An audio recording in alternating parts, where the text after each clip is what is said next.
Welcome back, everybody, to the Paladins Console League. We're jumping over to still Europe, but Xbox this time around. Another region where you have a few teams who are certainly still in contention for HRX qualifier. So big important matches today. We're looking specifically at Bustdown versus Absolute Reign Gaming. Should be a fun one. Joining me on the desk for set number 2 is Gormizer. We're sticking together for this one. Should be a lot of fun. One that you expect Bustdown to win, though. Yeah, this is definitely much more in their wheelhouse, one. And again, like you said, they're looking for how's Cyclone and Vroom Vroom going to go, who wins that one, because that's very indicative of where first is going to go, as well as maybe helping close the gap for Bustdown, because I believe they were in third, but it's been a shake-up pretty much from top to bottom. First through third here all still have a chance at the top. Well, we'll get to see how correct you are, and everything very close here. 6-1, 15 differential for Cyclone. So yes, definitely after we come out of this one, we'll see how that Cyclone Vroom Vroom matchup plays out, because it's a pretty big one. Either you're looking at a tied up 1 and 2.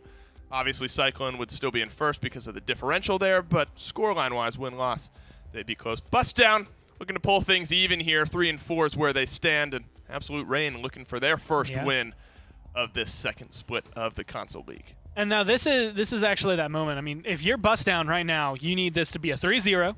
You need it to be, you don't really care how fast it is, but you'd like it to be a very convincing 3-0 for your team as well. It puts you 4-4 in the standings. You want, you're rooting for Vroom Vroom to win to kind of keep that 6-2, and then you're hoping the next time you fight them, you take both of them down and, keep it on that kind of pace. And at that point, then you start looking at, okay, well, 6 and 4, maybe 6 and 3, 6 and 3.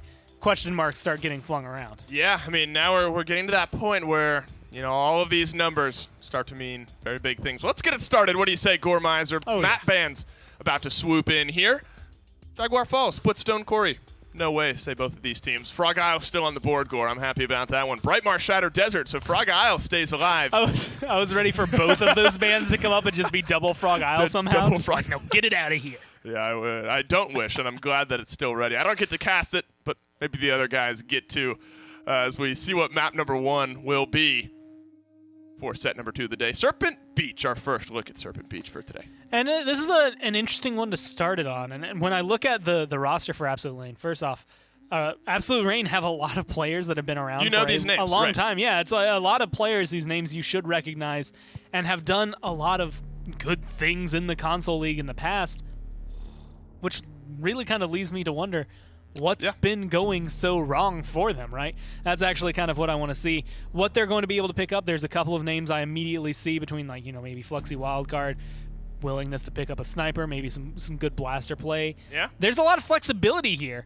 We'll just have to see if they can bring that through and kind of bring the game to Bustdown, or if Bustdown are just going to continue to bust down on their opponent.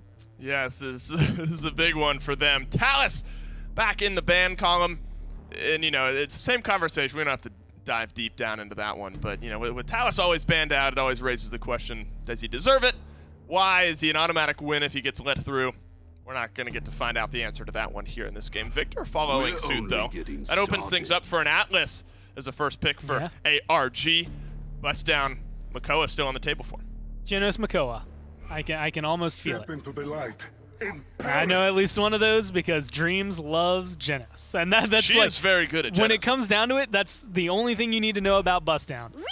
Dreams loves Genos, but this is a very scary prospect. Willow coming through, I think that's great. I think she works really well on this map.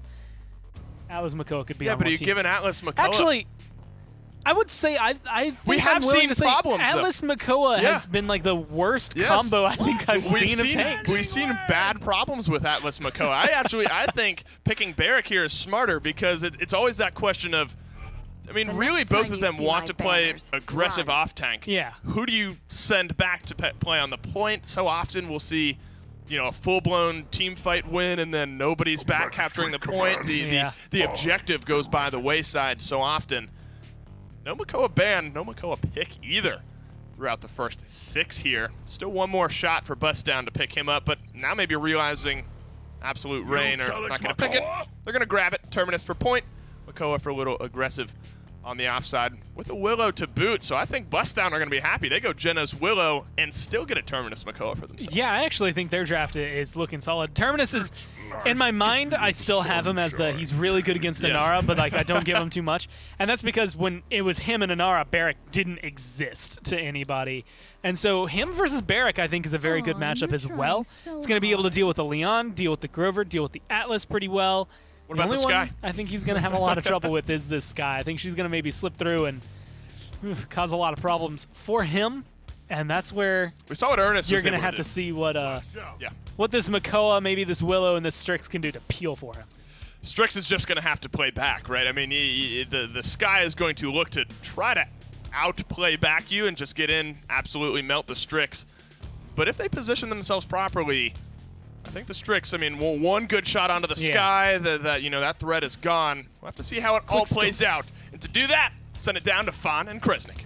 Thank you so much from the desk, guys. If it's any indication as to what happened last game, this Sky could definitely wreak havoc against Bustdown in this case. Of course, you get the Sky, you do it to counter out the Makoa. Of course, it's not the only reason, but I mean, it is pretty good. Yeah, it should be solid. Although I feel like the comp on the other side is going to make it kind of tough for them. So much backline pressure between the Willow and the Strix. It's going to be tough for that Sky to kind of cross that distance and get close enough to the targets that she needs to. Also, crack shot coming out from Aryavon I think is really smart, purely because you need that flare. You can just flare on your Makoa, and that Sky won't be able to get close enough, depending on how much flare radius he has in his build. Yeah, I mean, we already see him already over here on the right flank. He's already trying to beat the Sky. First miss, though, but he's also firing, trying to make sure he can see where that Sky is. And there you go, Kresnik. You brought it up. The crack shot, definitely being able to crack a couple skulls. They get rid of Sky. They get rid of Grover. Already 2 down, a third one. Paradogo manages to clean that one up. Now Atlas in a bad spot. He's already pushing up, trying to see if he can get a kill, but it's not going to be enough. Has to rewind himself. Well, actually, wait. He deja vu'd somebody, and then he ended up dying in that small scenario against Paradogo. Yeah, didn't have the chance to get out. And Sorrowful, I mean, it made sense to not rewind. I think that would have just staggered his life even more because of the positioning that Bustdown had. So at that point, just give it up, get ready for the refight here. Atlas is pretty decent at poking down from up top. You can already see some decent positioning from Absolute Rain on this defense here, though, kind of all stacking up top, and that's where you want to be. But the hook coming in on Sorrowful, kind of forcing him back. Now he's the only one really contesting the ground. He's going to need some support from the people up top almost right now if they decide to push on him. Absolute Rain taking the defensive position, but a good couple charge shots onto Makoa and Strix are leaving them about half health, maybe a little bit less. We do hear the Faith Light come out, though, and so immediately definitely firing in on this Grover. Wants to try and find a couple shots. Not going to be enough in this case, though. The doorway just so happens to be his most treacherous enemy in this case. Doggo decides to go in, though. Already on a 2v3. Not 2v3, a 1v3, excuse me. This man has no fear whatsoever. The rewind from Atlas, the rewind onto both Makoa and the Willow, and they're already looking pretty good. Willow DR is pretty good. Against Grover, can't really do a lot of damage. Goes point blank just to chase the kill. Knows he can get away with it.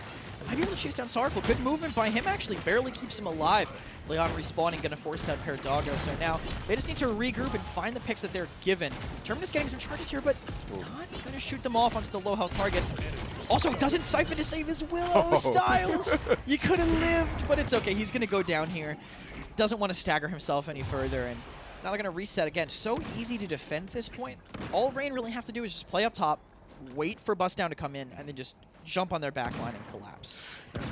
Jump a lot harder for sure. I mean, Paradogo already 4-1, Aryavon 2-1, 1-1-5 for Dreams Era, and of course Emberfish and Styles, they're doing their thing. They're holding their ground, holding flanks, holding the point. They're doing really, really good. The Shatterfall coming out, actually taking that talent to be able to stun individuals on Terminus' side. He's firing down the Sky, but the shield's already in the way. He's looking for the Sky. He definitely knows where he is. Those damage numbers are popping up, but he lost track of him. He does find it, though, with a nice 420 damage to finish it off. Yeah, manages to catch him out there at the end. That's that stealth change, making it sometimes Sky can get away easier, but when you're against a Faith Lighting Willow, there's really no way out. Now this is a terrible position for Rain, Absolute Rain to be in. Paradogo in like the ideal backline spot. They might throw their Sky at the point if anything, but that flare is already there. Oh my and the time bomb gets thrown away too. Yeah, that's...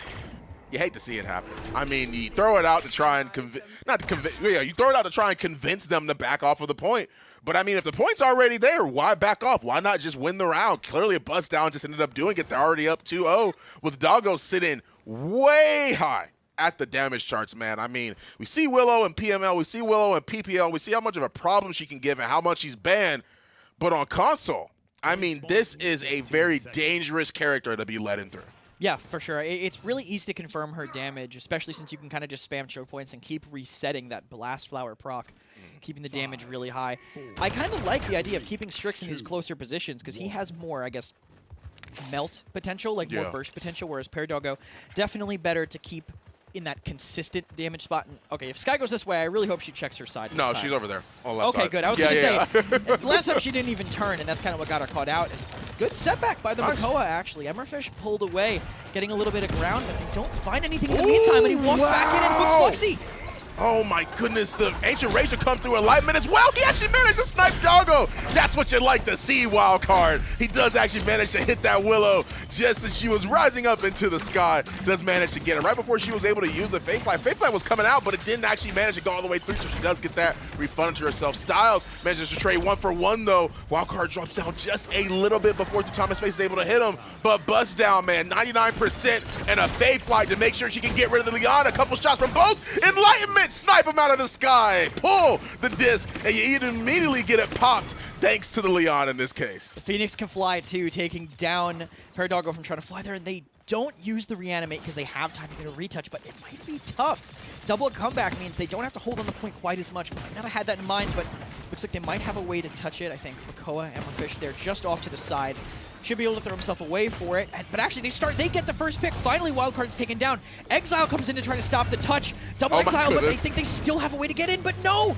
Perfect use of the Exile by Sorrowful to deny that. They can't even really find a way in. I mean, they were doing pretty good at stalling. The Exile was just there. Made people reconsider about how they wanted to approach that. The Resurrection's coming through, but the shield goes out, does actually manage to block it. You rewind, and that is why Atlas is a huge counter to Terminus. You get the Resurrection. A few seconds ago, you were looking pretty dead to me. And so in that case, they use the rewind, they get rid of Terminus, and now they have such an aggressive zone because where their tanks are already down. Atlas and Androxus are definitely the biggest feels bad to any Terminus player. Rewound your health. Are you speaking from experience, Kresnik?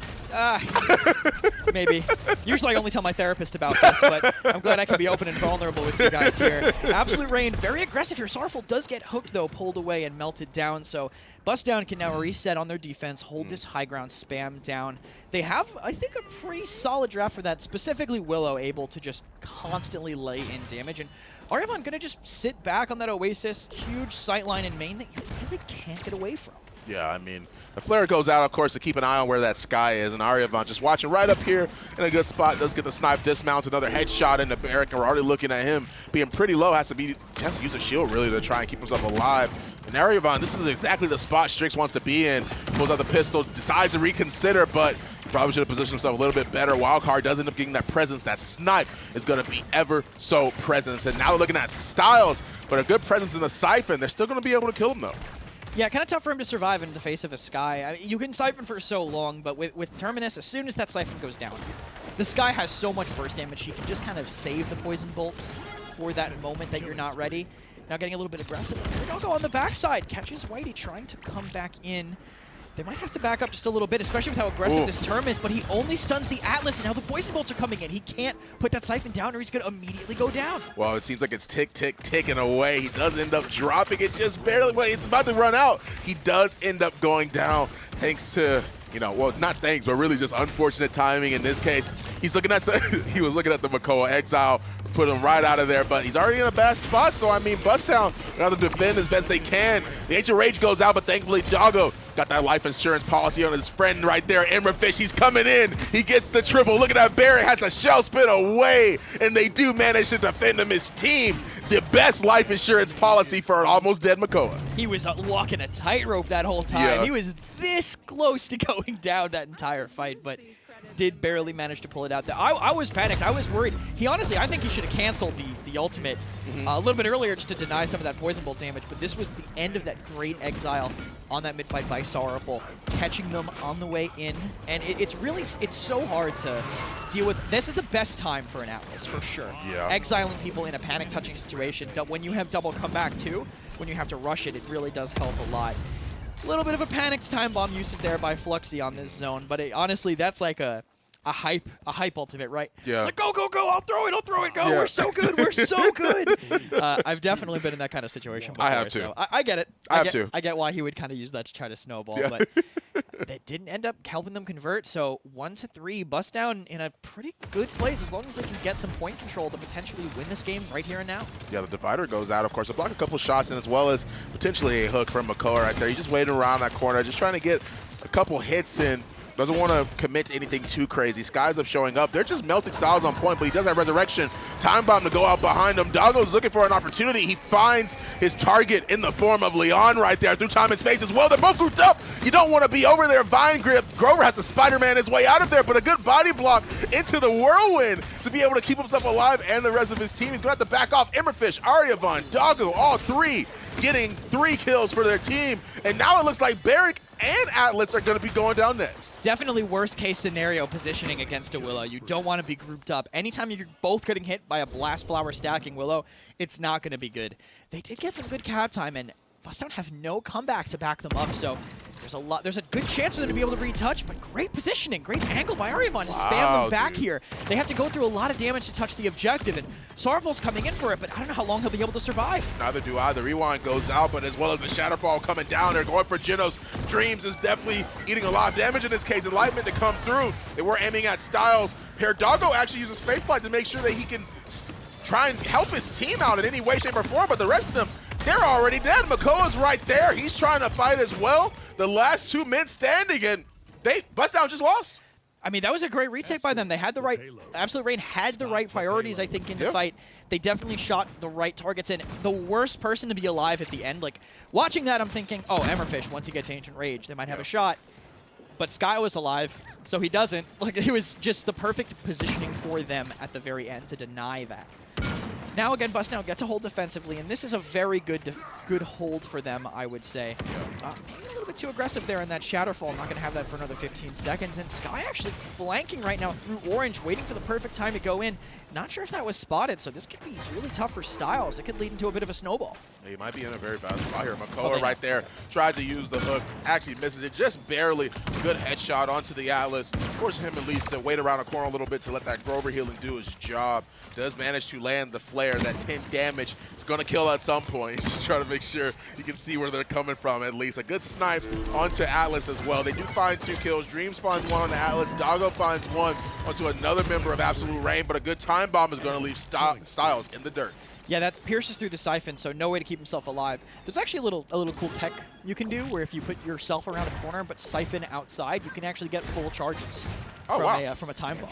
Because the siphon is protruding around. Right. You're not getting hit, but you'll get full charges. Just a little way to kind of cheese some ultimates if you really need some extra charges. Bustdown now, they're resettling into this strong defensive position. They have a really good, they had good eyes on Orange actually. Aryavon up top. Kind of leaves that angle open. I wonder if there's any tanks. Oh, they do have a tank in there, but not necessarily able to watch both pathways. Emberfish now contesting the far right side, but against the potential of a Sky walking right at him, it could be tough. Styles already so low, but Paradoggo comes in for the save. Throws down the smoke bomb. We see the Dome Shield followed up as well. They want to fight as hard as they can in Orange. Wildcard is definitely trying to make sure you can 1v1 this Willow. Gets healed up thanks to the Blossom from Grover, but they're holding Orange really well. You see they get the kill on the Emberfish. Now Wildcard stepping up, making sure he can get the kill onto Aryavon. And he's not really finding he's finding a good couple shots, but it's not going to be enough, that's for sure.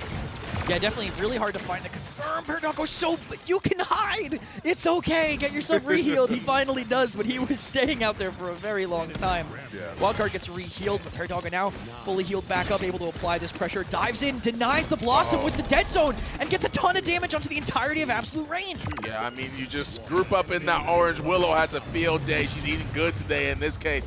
Plenty of credits for her to be able to capitalize on that. Plenty of damage as well to allow them to be able to win that. And 127,000 damage, 717. He's 27-6. Oh, wait, I didn't see.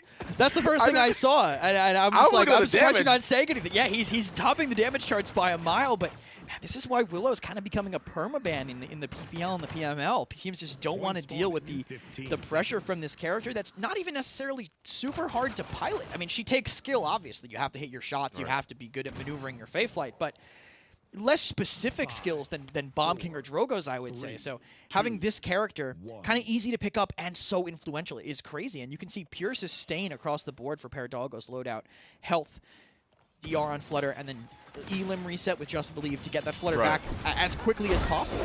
Flutter into Faithlight gets a lot of ground here. True Time and Space doesn't find much of anything, but a lot of pressure coming in from Paradogo up top. Build up the Ancient Rage. Leon still being able to get healed, though, standing just a little bit outside of that dead zone. Emberfish goes down. The two of them tried to make sure they can kill, at least zone out. A lot of people on Absolute Rain, but they went down. Aryavon gets the snipe on the Grover, but at the same time, dude, Styles is just sitting there. They're really just trying to win these fights outside of them, making their way in. You can see it right there. Plenty of good shots coming out right on the Styles. He's living so low, but no one's actually standing on point at all trying to contest it. Now Sky, okay, they do get the kill on the Styles, but I don't know what else to say. I just don't know why he recommitted. He was like 1,000 HP and then walked back into the point. Now he's super low. He has some charges, but I don't think he has the healing on charge. Shatterfall gets 2, but he immediately goes down. A little bit of a rush, did not need to refight, and now kills are going Absolute Rain's way. Yeah, I mean, they already found 2. Doggo's trying to open it up by trying to get the kill on Sky. This is the last couple shots he needs to actually get the kill. Wildcard gets 2, man. I mean, Bustdown were looking pretty good up until this point. I mean, up until this point, they were looking really, really nice, playing it extremely well, and then Absolute Rain, I don't know what happened. They're waking up. I know. Oh, I know exactly what happened. What? Styles was 1,000 HP and he walked onto the point when Absolute Rain only had 20%. There was no reason to rush that. I don't even know what to, as a tank, I'm like, oh no. As soon as he starts re-peeking, the tank main in me was screaming, like, just get healed. They're not gonna push you. But he goes down, and losing that tank pressure is huge, and Bustdown need to do something to kind of reclaim this. This Faithlight might just be it. Oh, Grover already looking, has to Vine Grip his way out of there to make sure he doesn't end up dying. He's right under the bridge, but I mean, at the same time, dude, it's so hard to be able to do what you need to. I mean, they're dropping dead zones. Doggo is dropping them, but they're just maneuvering around them. They're literally just playing around the dead zones. They don't feel as pressured as they probably should with the Willow on their team. You already see Doggo all the way in the back. He's hitting shots, dude. I mean, at this point, he has to be over 30 kills. Like, I don't know if we can look at the slash lines again real quick. At this point, he has to be over. Okay, no, 29. Right there at 30. So, I mean, he's putting in the work, dude. Dream's era at 35 assists. I just don't know what's happening other than the 1,000 HP terminus. I don't know what else they could be doing. The tank fight is just being won by Absolute Rain, and if you're capping the point, that's what matters. Yeah. You know, you force them into a bad position because of your objective time. Even with an objective time disadvantage, they still forced them into the point and won that fight. And Bustdown now all on the low ground except for Paradogo. Paradogo definitely in the right place for him, but I think it might be a little bit easy for Bustdown to get surrounded here. It's kind of all on the back of Paradogo to apply the damage. He's getting a little bit close, but gets bursted down by the Talon Rifle. Has to back up, and first pick goes to Bustdown. Lightman almost killed Paradogo in that situation, but him and Emberfish, the deadly duo, are both pushing Wildcard. He goes down. Atlas looking for a kill of his own, or at least trying to peel back for his teammate, but he shows up. It's a little bit too late. Rewinds him pretty much to about 50 health before where he actually was in that scenario. He throws out the seedlings. He's getting the damage, and him and Emberfish, man, they're all the way in the back line. No ults being used, of course. They want to be able to hold on to those for next round. Aryavon gets a good snipe onto Sky, and Paradogo retreats to high ground. Yeah, so much mobility from Willow allows him a lot of rotation potential. Aryavon barely saved by Styles. They're trying to dive for the kill, but great kiting by him. Everyone's forced into orange in this dead zone. So much damage, so much denied healing. Bustdown are just cleaving through them. Aryavon, man, he's waking up on his own now. Doggo, I mean, he's doing good, but Aryavon for sure, a good couple of those snipes. Okay, all right, Mr. Call of Duty montage. I understand you want to get the no-scope. You want to be able to get those kills and find what you need to, but... No, the beta just ended, so he's trying to find some way to feel that. This is it. This is when he repushed, and then he used the res. Only 20% for Absolute Rain. Yeah. There was no reason to rush this fight. His team was coming back in. They're getting a pick on the back line. He's so low. It was just such an unnecessary rush by them, and it really made everything fall apart because now they could just look everywhere else. Aryavon drops too. If Styles lives there, stays back, Fluxy tries to flank, gets delayed, Paradogo finds that kill, and everything goes Bustdown's way. Yeah, I can hear the sadness in your voice when you were talking about the flex art snorted. And I was like looking at like your hand motions and everything. Karzik was very, very upset about that play, in case you guys, could Actually, I want to draw some attention to an interesting buy here. Okay. Life Rip 3 on Sky. Oh, That is something you don't see every day. But honestly, look at it. There's not a lot of cauterize on the field. Wait, yeah, hold on a second. Emberfish was the only cauterize to start the game. Hey. So that's probably why none of these Grover targets are dying. That's what I'm saying. Yeah, Maybe some bad itemization, good hook, but it gets caught because he has to run away from the time bomb. Okay, they use the Ancient Rage and the Fate Flight to also follow through. They're using the Dead Zone. That's why they're living. I didn't even recognize that. I just automatically assumed they had the cauterize. I'm like, huh. They're living awfully long for a team that might have plenty of cauterizes on Bustdown side, but no. They get the kill on the Sky, which is great. They get the kill on the Grover, even better. They're looking at the Atlas now, get a kill on him. It's a 3-for-nothing deal at this point. It's basically free. You get the kills, you get 75% on the point. Styles with the revive. Wildcard got the kill, but it's not going to be enough, of course, because, I mean, Bustdown, they're sitting pretty on point. Much better defensive play, I think, for Bustdown this round, and that's what's going to potentially lead to them taking it. Yikes. And they do, even if Styles tries to walk off at the last second to try to help his team. Good defensive play by them, peeling them. Paradoggo kiting away very effectively, pulling them straight into Aryavon's sightlines. That's really how you have to play that Willow Strix combo.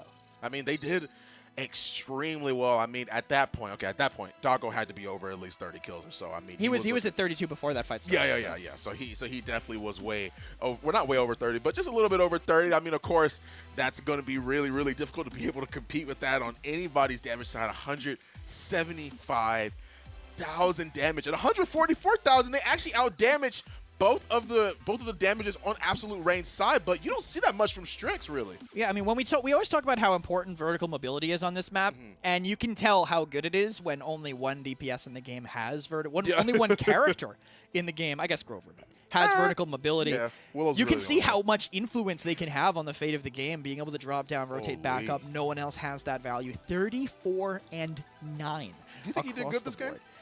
He did all right. 5, 4, and 45 on Dream's era as well. I mean, the healing was good. You clearly see that Doggo had 34 kills.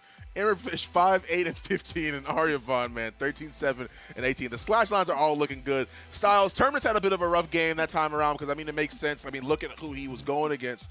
But, man, dude, the Willow, man, this is why they ban her so often.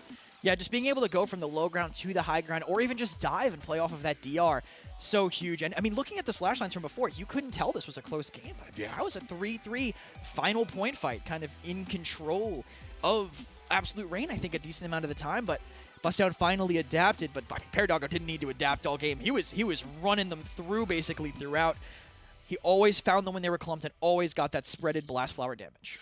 And yet they won with barely any cauterize. Yeah, well, they started buying it at the end. They did. They did. But come on, man. Yeah, definitely. Barrick, Like, they started Wrecker, maybe didn't need to. They had the dead zone. Right, they but did. They were able to kite out of the dead zone enough. There's a lot of flat ground on that map that you can just walk out of it, where I don't think it was as reliable as they thought. At that point, they were already committed to their other buys. Right, They're like, true. well, what's Caught 1 going to do? Right, yeah. You know? I mean, they had the Illuminates. You saw so much blue. You saw the Havens. Yeah. You saw the Illuminates. You saw so much of them just trying to survive, getting that resilience, of course, too. I mean, they had what it was that they needed to, but at the same time, I mean, they were able to take it over Absolute Reign Gaming. Game 1, a very close one, and we'll have plenty more close sets for you, at least I think, right after this break. Skillshot, the official production partner of the Paladins Console League.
I am thankful if I'm Perdago that we won that game, because a 34-9 performance on a Willow that still somehow ends up as a 4-3. I'm a little tilted with my teammates. They might not know it yet, but thank God that he went 34-9, because I think Absolute Rain might have been able to take map 1 if it weren't for the Willow on the opposite side. Big performance. The Terminus, maybe a little bit short of what they were hoping for on the front line. Didn't quite, I think, hit the mark. And there were a lot of times, I mean, you could see it. He'd just get CC chained. If he reanimated, Atlas would just say, okay, cool, wall of stop that. And then he'd come around, either rewind him, shoot him, do something. Because rewind is it's the worst thing to play, I think, actually, the Terminus into that rewind. Because when you reanimate, you're coming back from the dead. And if I remember correctly, it brings you, like, you get rewound. You don't get rewound to dead, but you get rewound to, like, 10 health. Like, it brings you down to pretty much dead. So it's just not a good combo to have. Yeah, I'm a little bit sad if that's me. But you know what? What's important, Gore, is his win rate went up in this game regardless. And that's the big thing for Bustdown here. Map 2 awaits in the wings. Let's see where we're headed. Frog Isle, yes! We didn't get a game 1. We get a game 2. 4-3 for Bustdown on Serpent Beach. You gotta love the creativity, though. I mean, they like themselves a little bit of Terminus, the Willow. And I like seeing Willow sort of come into this console meta, because there are times where she's really been hit or miss throughout console specifically, but that is I am solo carrying the rest of my team type of performance. Yeah, and I mean, throughout, well, that game, it was kind of the, 34-9. I'm solo carrying my team throughout all of this. But I expect that it's not gonna happen on every map, right? I mean, Frog Isle's a key example. Yeah. Willow can come out here. Willow can absolutely knock it out of the park here. She can also not do that exactly. She can do the opposite of it. Yeah, she could just get decimated. And surprise, surprise, Bustdown locks in Genos first. But this is where I want to see, I mean, specifically because I think this one's Bustdown's pick.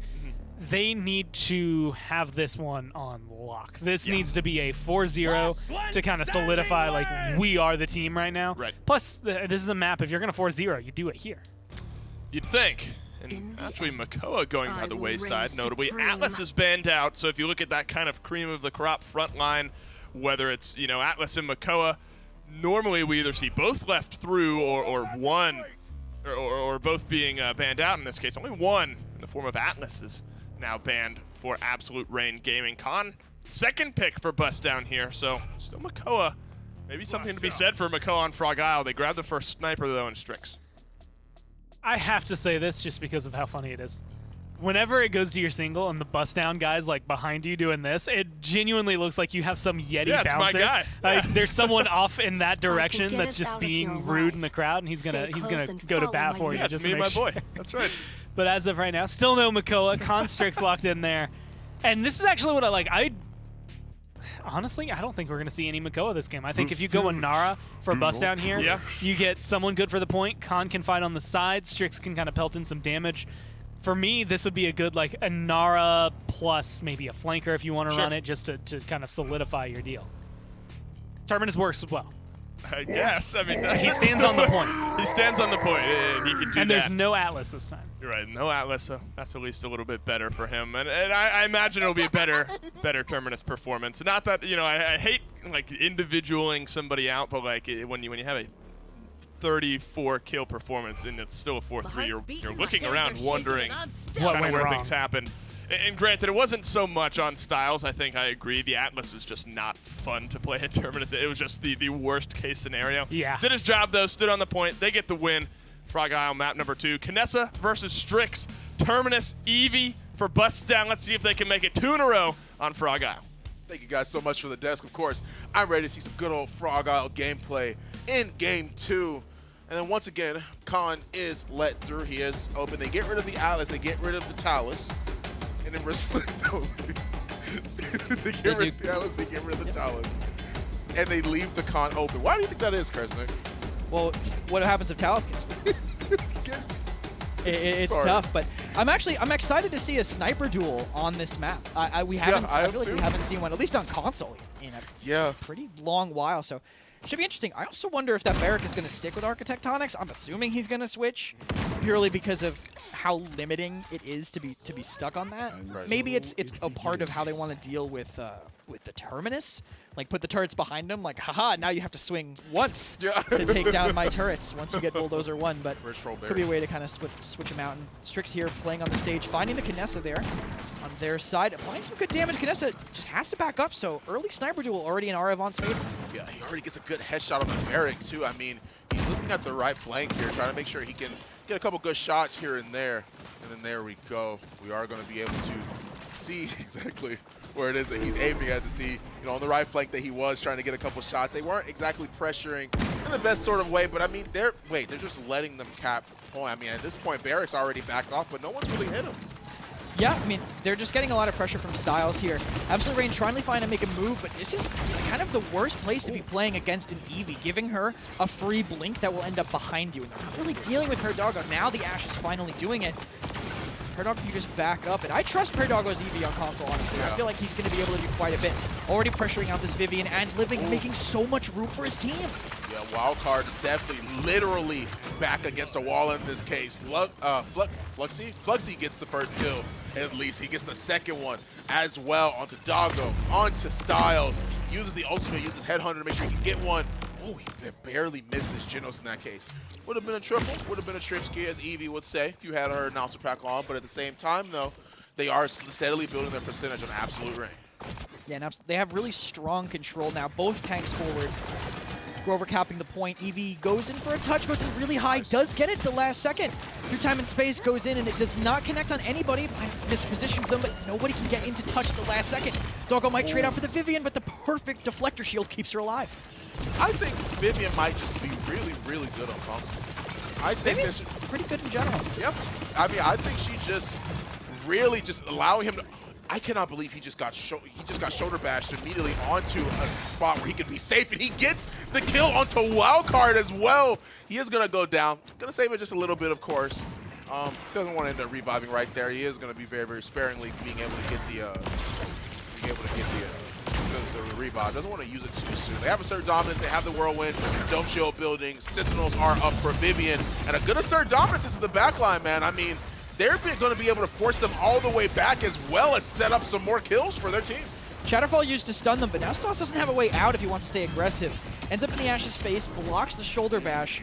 Now siphoning in main, but he's low on siphon and caught in this corner, and doesn't have Shatterfall for 2 more seconds. Rough position to be in, especially with his sniper going down to Fluxy. Yeah, Arevon, unfortunately, is just in the wrong spot at the wrong time. Gets sniped out by Fluxy in that case. Another good kill on the Styles, of course. Is still going to try and save his revive right there. Emberfish getting a couple good shots onto the Ashe, but with how aggressive they're being, 2 of their members already down. They're getting zoned super hard. Emberfish literally stuck between everybody. They're just firing in on them. They just circled around him, firing down on him. Emberfish, Doggo, Arevon just came back, and he gets an axe to the face, and is going to end up going down once again.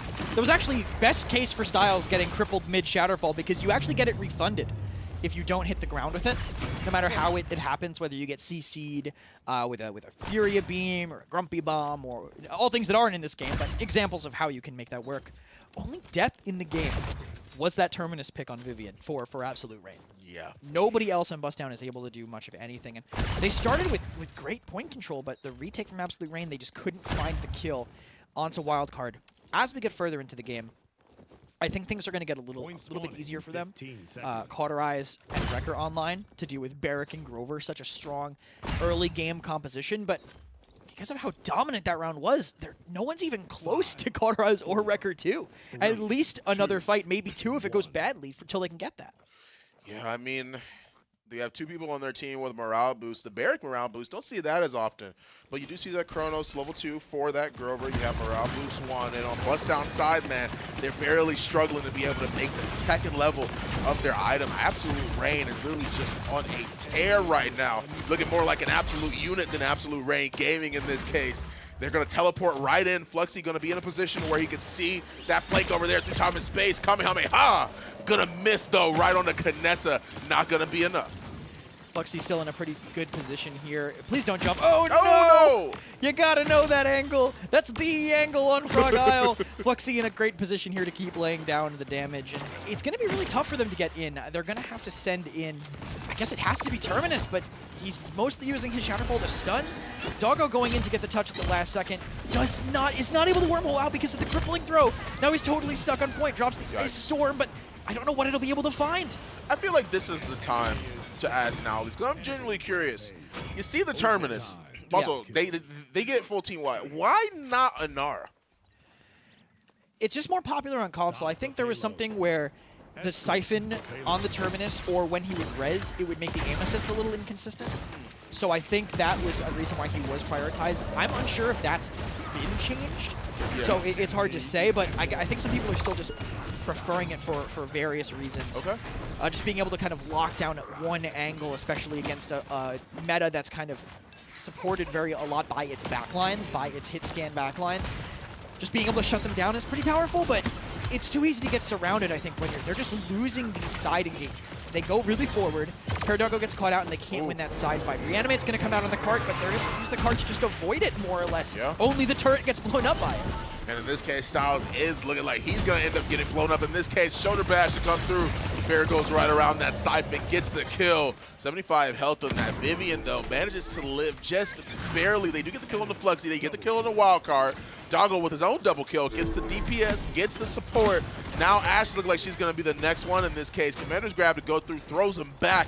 Dreams Era takes up the kill in this case. And now Bustdown is able to get a zone following up into their base, an absolute range base. Also, by the way, nice shot, Doggo. Yeah, great mid-range shots by Doggo, and now that Bustdown have won a fight, they can hold this ground pretty strongly.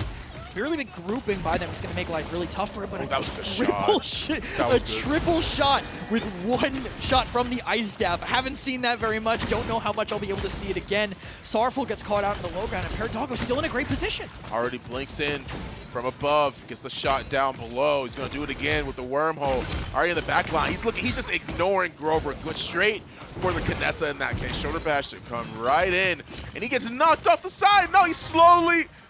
You can hear the trumpets playing as he slowly sinks into the abyss below in the ocean. I heard My Heart Will Go On. Oh, was I on the wrong channel? No, actually, I think you may have been on the right channel there. I believe trumpets was a very bad way of phrasing that. I think My Heart Will Go On is a much better way of explaining what that Terminus was feeling as he was slowly sliding down the rocks right there. I mean, already we see that Barrack pushing up, already stopped. It's a great corner to be in when you're avoiding backline pressure, but when you're getting pushed by the tanks, it can be very difficult because if they have that control, it's not really that safe. Paradogo uses Ice Storm on the side, but just gets burnt down immediately. Through time and space, connects on the flame turret and knocks it down, but not much else, and Dreams goes down as well. Ooh, nice, okay. Actually ends up getting the Shatterfall out. He gets the stun, but the rest of his team's dying at this point, man. I don't know if they're going to be able to really try to defend this double kill for a wild card. Styles looking like the last one. Another good couple shots that opportunity and chaos playing a huge role throughout that entire match. They just weren't able to find their way in. In awe of the skill of this team, the absolute unit. Absolute unit. They were playing together really well. That was great by them. Just being able to take that ground and really punish the Terminus, not let him use his Siphon the way they needed to. And I mean, Fluxy won, I think, almost every single Kinessa fight back and forth through that entire game. Aryavon got the first shot in the game, and I'm like, all right, cool. Strix usually wins these, and then Fluxy just activated and basically never lost one for the rest of the game. Yeah, I mean, he found more shots than the Strix was able to. Actually, just kept homing in and just knowing where to be at. You see the slash lines right here, man. 63,000, 69,000 for Fluxy. I mean, both of these guys doing extremely well on Absolute Reign's team, and they're just being able to be in the right spot, get those shots off it. I mean, Styles, man. Oh, you hate to see it. I think one of the bigger parts of why Styles is kind of like low KD-wise is because of that first card in his loadout, Strength of Stone. He's not using his charges because he's saving them for damage reduction. There was a moment where he could have killed the Grover before he was able to get the Whirlwind off after he crush stunned him and just didn't fire his charges to have DR, and that's why I hate that card personally, just not having that utility. But again, other side of the map, Fluxy just could not lose to Aryavon. Yeah, 12, 1, and 11, and we're about to see it right in these replays right here. Right out of Ice Block, gets the snipe. Mealy gets a good shot, having that steady aim talent where you get a fully charged shot. Whoa! I didn't notice that kill before, but that was really, really sick in that case. I mean, you get the kills, you find the damage you need to, and of course, in this scenario, I mean, you have the steady aim talent, you get a fully charged shot, the next one's gonna be a guaranteed crit.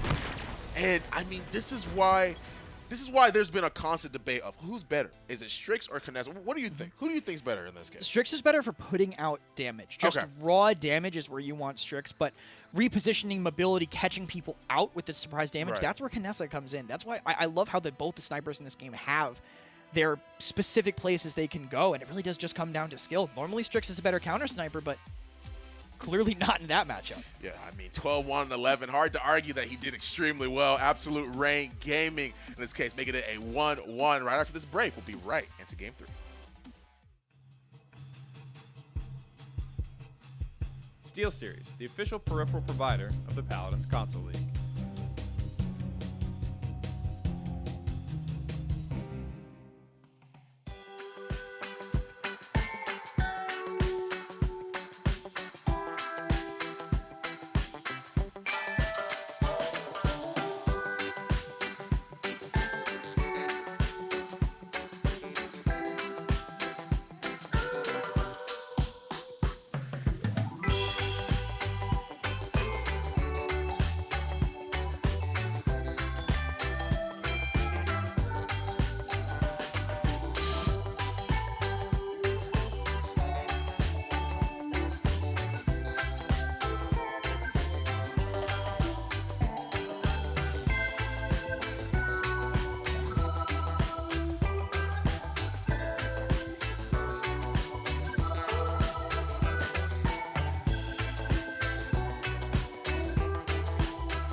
Well, if you can condense the exact opposite of game number 1 and paste it onto game number 2, that's what you got. Absolute Reign Gaming. They go down 4-3 in game number 1 and then a fast 4-0 on Frog Isle. Get themselves back in this set. One more tiebreaker for us here on the Console League Monday. Set number 2 still hangs in the balance. Game 3 awaits in just a moment. Gormizer, what stood out to you in that one?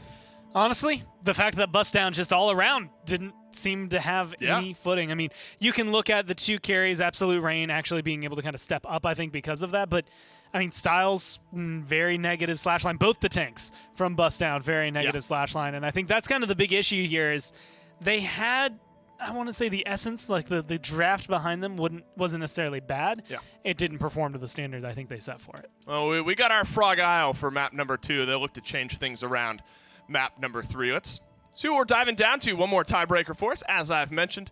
Ice Mines it is. I think Ice Mines was the 3rd map in the last set as well. Yes. So we get another one here in set number 2. And honestly, I was pleasantly surprised by Absolute Reign Gaming in that last one because, I mean, it's a team that has had a hard split up to this point. You know, coming in, taking some spots, different team members kind of, you know, they made some changes. So seeing some of that come to fruition as convincingly as it did in Game 2, I think is a reason to be positive and have a positive outlook.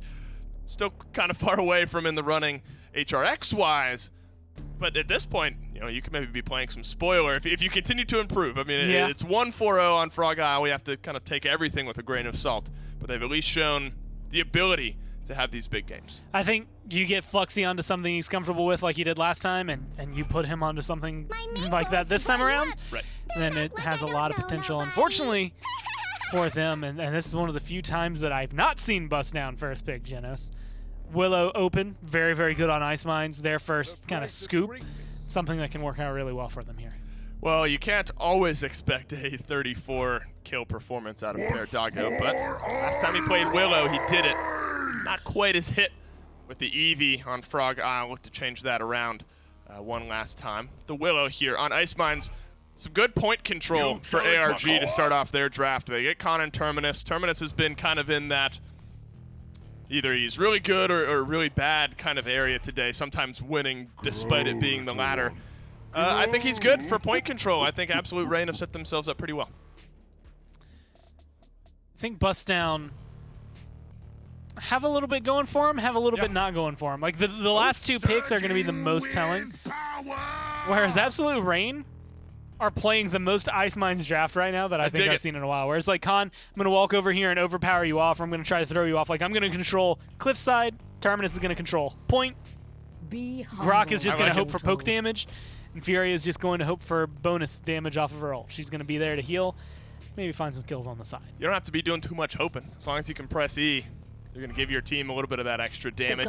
Pair it with a Tempest as well. That's a good team fight that ARG are starting to build for themselves here, especially if you can open things like you mentioned with a good overpower. Bustdown looking for the Tyra. Last time it was Burn Monster for a little bit of that extra space control. Cripple maybe doesn't have quite the same effect on what ARG have drafted right now as maybe as it would if they had a Barrack or something with a little extra mobility. But they round out with the Drogos here. Who do you like?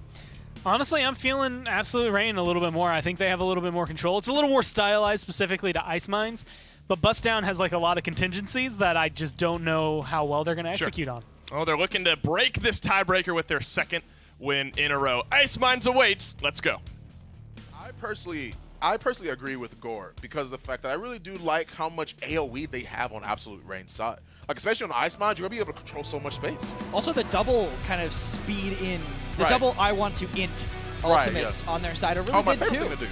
Yeah, I mean, My being able to combine that Tempest, that Inflame, just being able to speed straight in non-stop is going to be really big for whenever you actually want to execute.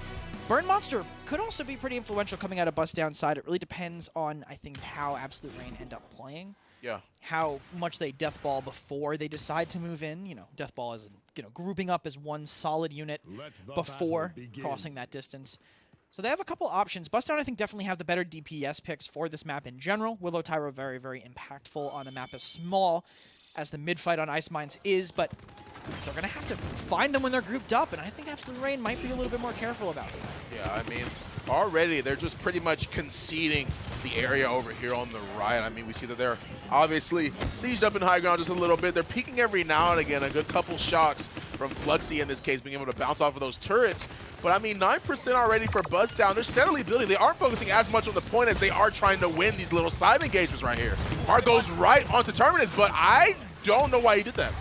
That was it. That would have been a good play had the rest of his team been able to follow up on him, but Shadowfall just not able to confirm on this. Fluxy flanking very, very deep, actually. Also kind of locked up at the Burn Monster now, but great shots by Styles on the point, takes down Wildcard and keeps things firmly in Bustdown's hands. Furia being able to heal that Grok all the way back up to a pretty substantial amount of health. 72% on the point already for them. Bustdown having so much control right here. Now, I did like Absolute Rain's composition. They're throwing out the, they really just go in. They're trying to find their opportunity, but they're biding too much time. Bustdown's team is a lot more aggressive. You got the Hunter's Mark, you got the Burn Monster. You can't really get out. And because of that, Bustdown already got their first point. Bustdown are waiting so defensively to burn down whatever Absolute Rain tries to do. And without ultimates, it's going to be really tough. Crossfire getting very aggressive, but straight to the Pyre Strike. Aryavon really low, but that rampant blooming pocket's just enough to keep him alive. Ooh, that was a nice direct hit rocket coming out from Wildcard. He did actually find the kill that he needed. He found the damage. They were able to get rid of Tyra. It's going to be huge, especially on Ice Mines, especially when you're rounding that corner. Crush goes out. Styles eating a lot of damage. The rocket's coming through. Come on. Okay, nice. They actually do manage to actually get the damage onto Khan. They do find it, and right there, of course, Drogo's trying to fire right down that hallway, trying to find a good few rockets here and there. Doesn't find anything, but it is going to be enough for a Bustdown not to force their way in. Dead zone used here, so they have to back up a little bit, but they're going to use the Tempest instead to push past it instead of backing up. This is how aggressive the comp needs to be, but they need to find a kill to start things off. Okay, Bertago actually gets healed right back up, but Absolute Rain, they're still alive. They were able to get as much healing as they felt like, combining the totem, even though he's going damage, with Furia healing, and you got yourselves a party right here. I mean, they already have the rocket that flies right out. Aryavon gets hit, and because of this, man, Absolute Rain are able to hold their ground against Bustdown. I was a little bit worried because I thought that Doggo was going to have a field day. He's just free-firing. They don't really pay attention to him, and they just win the ground fight. What Absolute Rain have to do now, though, is charge their ultimates. They're so important for this next mid-fight that they can't really back up like this unless they're finding splash damage. They are with the Shock Pulse, thankfully, for their sake, but they need this Tempest Innocent Flame for the next fight. Hook comes in, does not find the kill onto Whitey Dokkan. Too many discrete moments of sustain to pull himself away. So now it's a stalemate, but this is better for the ability of Absolute Rain to charge their ults. Yeah, I mean, here's the thing is that the tournament actually does go in. They get the kill on the Emberfish. Makoa does find himself in a bad spot, gets picked off, and because of this, I mean, Absolute Reign are just now able to back off of their hold. I mean, they're doing really good. I'd be really afraid of running into their team right here. We already see the tournament goes right in. Wildcard follows immediately up. Good rocket, good fire spin, gets a kill on the Arya Von, finds another one onto another member like Bustdown, and now he's looking at Willow, finding the rockets, but he's actually turning the wrong way. He doesn't know that Willow's right behind him. But thankfully, Furia comes up at the right time. They do get the kill still on Paradogo, and they were able to defend very convincingly. Yeah, that's the power of how you kind of have to go through this choke on ice mines. Even if you do make that flank happen, it's tough to kind of cross that distance. Yeah. Lots of damage coming out of Wildcard, being able to kind of cleave through the entire team.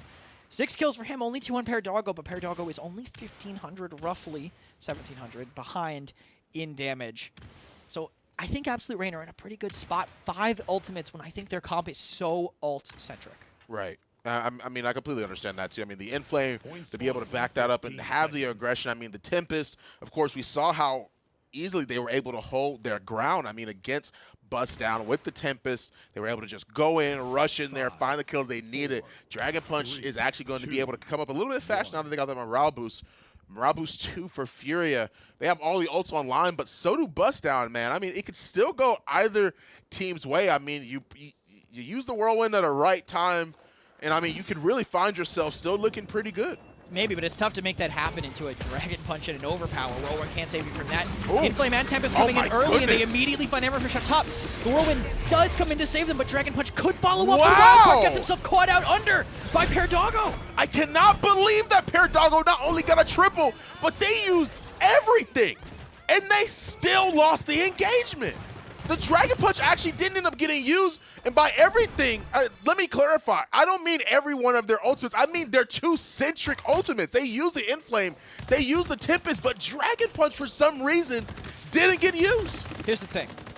They went for the absolute worst target. They went for the rover-pocketed Makoa. They find the punch now, but not when it really matters. I'm not sure if they're going to be able to make it. No speed, really, to get the Terminus in. Shatterfall, but does barely get him nice. in. And he got crippled, so he's going to have a second one after this revive. Oh my goodness, they actually are just eating the charges as best as he can, but he's standing right in the fire. He literally can't leave the point. I mean, Bustdown are ready to fight. They get the overpower on the Grover. Hits his head right on top of the map right there. He's firing right into Aryavon. They get the kill.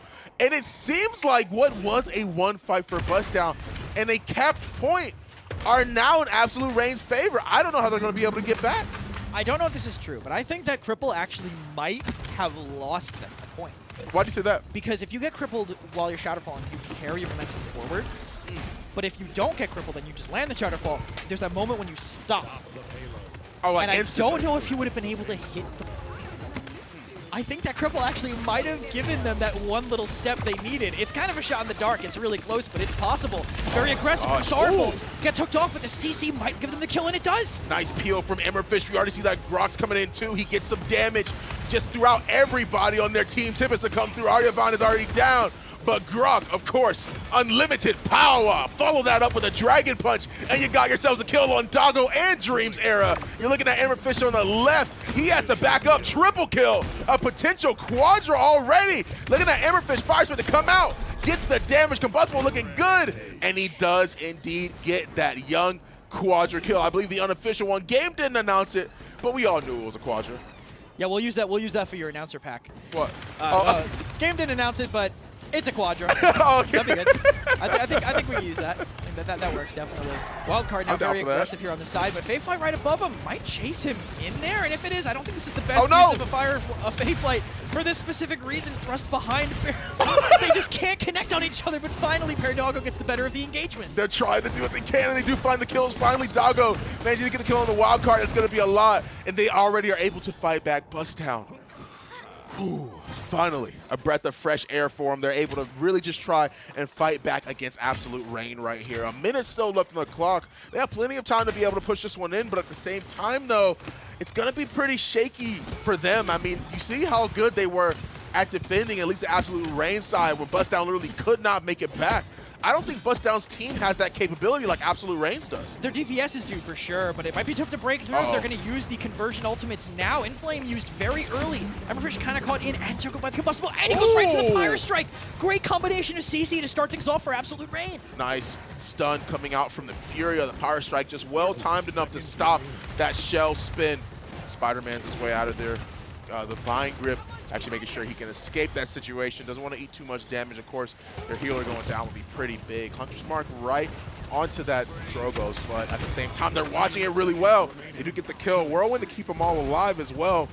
And I mean, with the kill already and another one potentially being looked at for a con, it seems like Bustdown are finally able to flip the script right now. They did have to use Whirlwind for it, though, and not having that on mid, I mean, it allowed Emberfish to live long enough to get his Ancient Rage off in the last fight. So losing that resource could be tough, but no Reanimate, no Inflame up for Absolute Reign, because I guess that fight didn't go quite as long as they wanted it to once they got in. It's going to make it tough. Inflame was how they started the last fight. This time it's going to just be Tempest, but losing that bonus damage, especially in the face of a Dome Shield and an Ancient Rage, it's going to make things a lot tougher to flip around. Slash lines are already looking pretty good for, Absolute Reign all around the board. Turban's having a little bit of a rough game, but of course, he's just being able to be there to soak up that damage with Siphon, be able to get those hits and swing his axe literally as much as he possibly can. And on Bustdown's side, Dream's Arrow's looking good. Aryavon and Paradogo are finally being able to stack up. We're seeing deaths file in on both team sides now, and I mean, it's really just a matter of who's gonna be able to overcome the other, including on these next few fights, because we see the morale boost coming out on Absolute Reign size. You mentioned it before. Their ultimates are what's going to be able to try and carry them throughout these fights, so they're definitely going to have to try, the hardest they possibly can.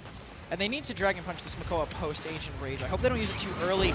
Here it comes now. Might get them another resource, but they're going to go for the Fae Flight instead. Still smart to take an ult out of the picture, but he can't turn fast enough to punch the Fae Flight. They get Paradogo with it, but they have to use the Tempest to get him that time. The rocket's coming through on the Barrack. He's trying to skedaddle his way out of there, but he can't make it out. He actually does make it out. Fire Spit to come through. He manages to snipe Dream's Arrow. They get rid of Styles. Once again, they were just in a bad spot. Drogoz bonks his head on top of that little post right there, but it's able to allow him to carry that momentum forward a lot faster. They get the kill on the Aryavon. They're already zoning them out in this scenario. I mean, like I said, if I were Bustdown, I'd be trying to consider a different plan of action here. I don't know what they have to do to be able to shake some things up, but it's so hard for them to be able to break this defensive line that Absolute Reign have.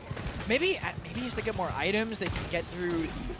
I don't even know. There's really not a lot of shielding or healing out of Absolute Reign. It's just the ultimates, and it's hard to deal with damage boost and speed boost. No items really counter that. Haven and Blast Shield don't do quite enough. Rez coming in for Absolute Reign to keep up this pressure. Whirlwind to keep them alive, but Cauterizes are up. Wow. Another ultimate spent to push them away, but Dome Shield's taken out by Wildcard. Yeah, Ari, the Dragon Punch comes through the Inflame as well. If you ever wanted to see somebody be aggressive as they possibly can, this is the comp to do it, folks. Take notes, no matter whether you're on PC or you're on console. This is an absolutely amazing team composition to be able to have that aggression go in, and it's paying off for them. I mean, you already see Absolute Reigns literally. Their con was in this for a second, and their base actually gets the hook on the Drogoz, but you see Grok rise up, uses the Tempest Crossfire to try and counter that, marks the Grok, but they don't get the kill though. The Cripple's gonna go out, but Style, he's already looking at trying to jump up there, comes down, gets a very nice stun, but no one to capitalize. Huge stun, the overpower spin on Paradogo, so now they have number advantage. They have to find some pick here though if they want to keep it snowballed. Con Shout does keep them alive, and they see Styles so low on the side. If they can burst through the shield, this could be a great start, but they're all standing in a firebomb. Yeah, I mean, the shield goes up to try and block a little bit, but literally Terminus can't get out because he ends up being crippled thanks to the fact they have Burn Monster. Good couple shots from Paradogo, already in a one-on-one fight with Wildcard. The Blast Flower damage is going to be too much. It's going to be a lot harder for that Drogoz to be able to trade. Already looking at Fear. Fear's just going to go ahead and die. Now we're looking at Con. He's trying to back up. He's going to end up being staggered out in this case. He's going to try and retreat back to his team. He knows the Terminus is coming. Doesn't want to just feed into them right now. But they are able to get their breath at life here their chance at life here once again. I mean, they've got to find some type of opening, dude. For the most part, they've been on the back foot. They captured the first point, but from then on, it's been looking rough for Bustdown. it's Absolute Rain could also try to use some ultimates to convert this, but then they won't have it on the final fight. So I expect them to play pretty conservatively unless they get a really stellar pick. Right. Sorrowful moving to the point right now. Tyra above him. So this could be tough if that Burn Monster comes down on his head without Shatterfall, especially since it's kind of the whole crux of his kit with Crush. But Tyra goes down first. That's disastrous for Bustdown. Good hook, but it doesn't find anything. The fact that Aryavon went down has literally spelled so much out for their team already. Styles goes down, the Inflame.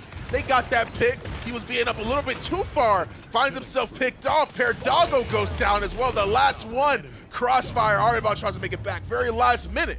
But Absolute Rain, once again, looking like an absolute unit. That ultimate-focused compositions are so good on Ice Mines, especially if you have just good management of your economy of when you spend them. And honestly, Absolute Rain didn't even go into that last mid-fight, I feel, with great ultimates up.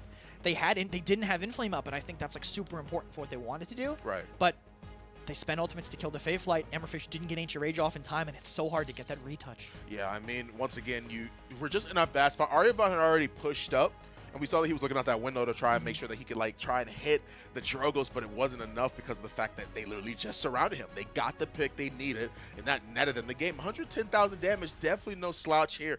88 for Perdago, and I mean, the Drogos, 125k, the most damage in the game. Fluxy being really, really close at 95,000, doing a little bit more than a Willow, but at the same time, you can expect Grok to do that amount of damage when you got people with deployables. Especially against a Grover, too. You're just constantly getting your healing, your damage negated, able to keep putting it out. 15 and 5 for wild card there. 12 and 4 for Whitey, too, so Kama's doing pretty well. I think the Overpower was what almost got them that last conversion. Right. I think, honestly, the toughest game here might have been Emberfish, 1 and 7. Really tough to make much happen. Even with good hooks, wasn't able to find it. I mean, we had mentioned it a little bit before, like that this team comp on Absolute Rain side is so good for being defensive, but it can also be offensive when you've got those ultimates. Those early morale boosts clearly put themselves in the driver's seat when the game kept scaling on and on. Of course, Wildcard, can't forget it. Most damage in the entire game, having those dragon punches, being in the right spot. Of course, that's going to allow him to be able to do stuff like this where he's getting triple kills and he's hitting those fire spits. And I mean, they were just looking really, really good. I would consider this game to almost always have been in Absolute Rain's hand, purely because what mid-fight did they lose? Yeah. The only one without ultimates. Of course they're going to lose that one. Right. Your comp is all about using them to find something. Even when they didn't find what they needed on the second mid-fight, they still managed to get the retake with the little bit that they had left. Yeah, I mean, Bright Marsh, you've seen the Furia, you've seen the Grok be brought out before, like in combination. What? I thought you forgot what map we just played. I was like, oh yeah, bro, I love Bright that was Marsh. Stone Keep, wasn't it? Oh, wait, we didn't just play Timberbow? Oh, that got banned. That's fine. Oh, okay, right. Maybe it was Splitstone. I actually don't remember which map it was that we were on. No, I'm just kidding. In this case, that'd be Ice Mines. Was really, really good. But we've seen Furia, we've seen Grok be brought out on Bright Marsh. We've seen it on Ice Mines, and it's looking pretty good. Absolute Rain being able to take it already up 2-1. We'll be able to see if they can close this game out right after this break. Respawn, the official gaming chair of the Paladins Console League.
Ice Mines, same result. Big win for Absolute Rain Gaming. Now just one win away from their first win in the PCL this split against Bustdown, no less. Things starting to shift around here.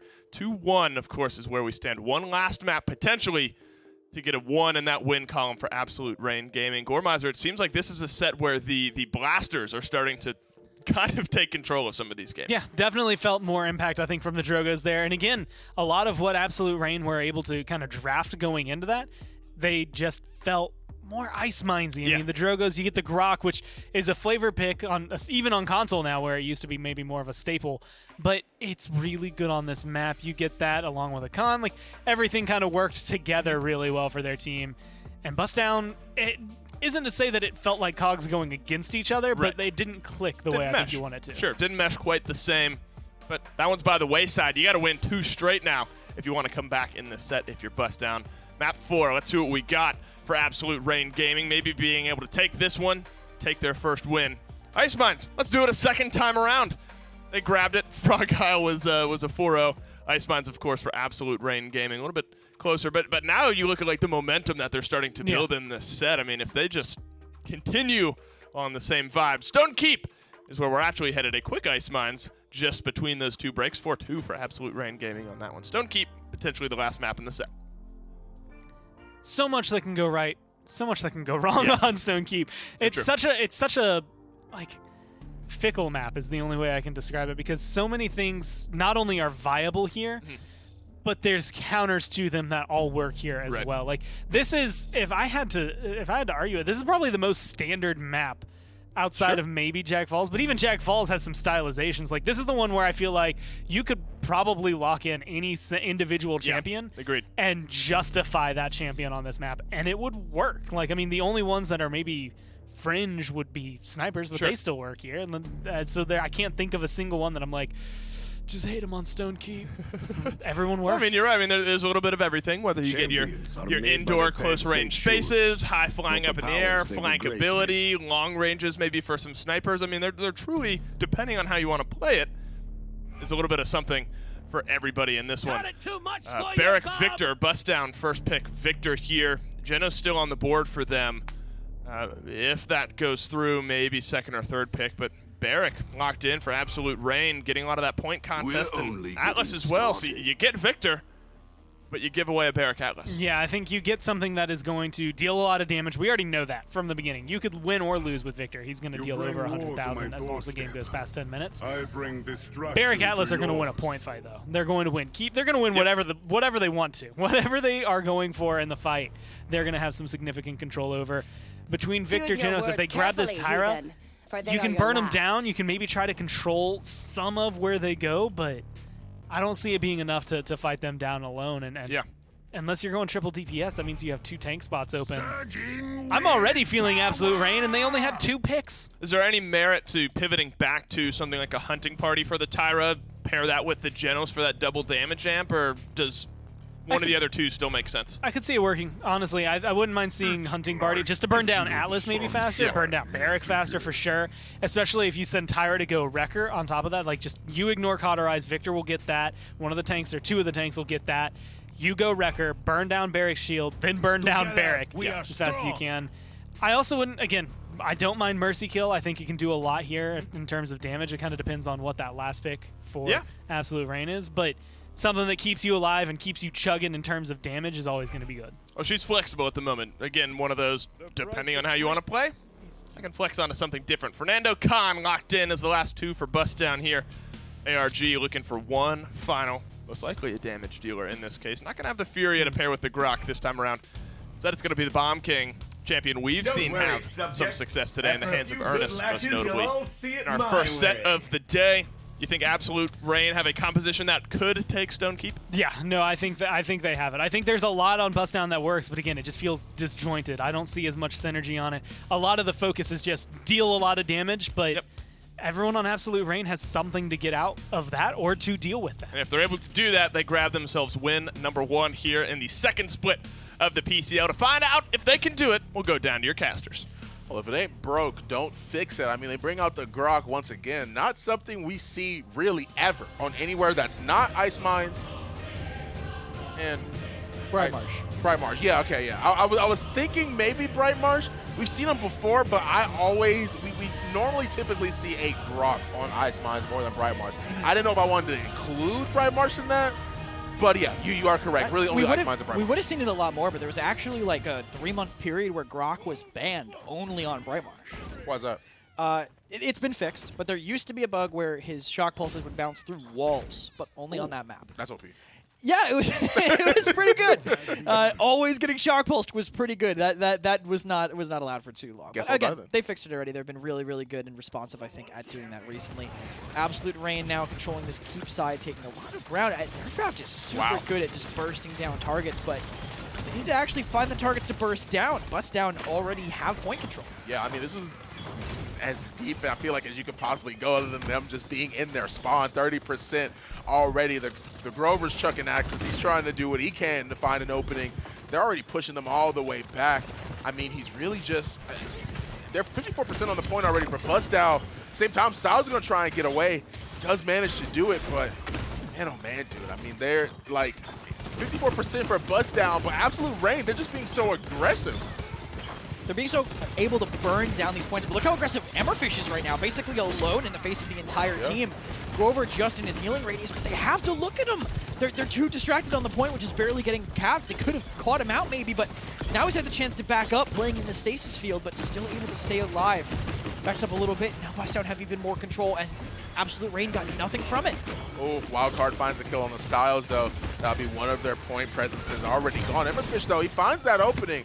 They got the kill onto the Atlas. Fluxy's the next one to go down. Void Grip immediately onto that barrier, gets lifted right up. And now in this case, I mean, they're going to be able to capture that point. Bustdown still get it. I mean, they were able to get the first blood.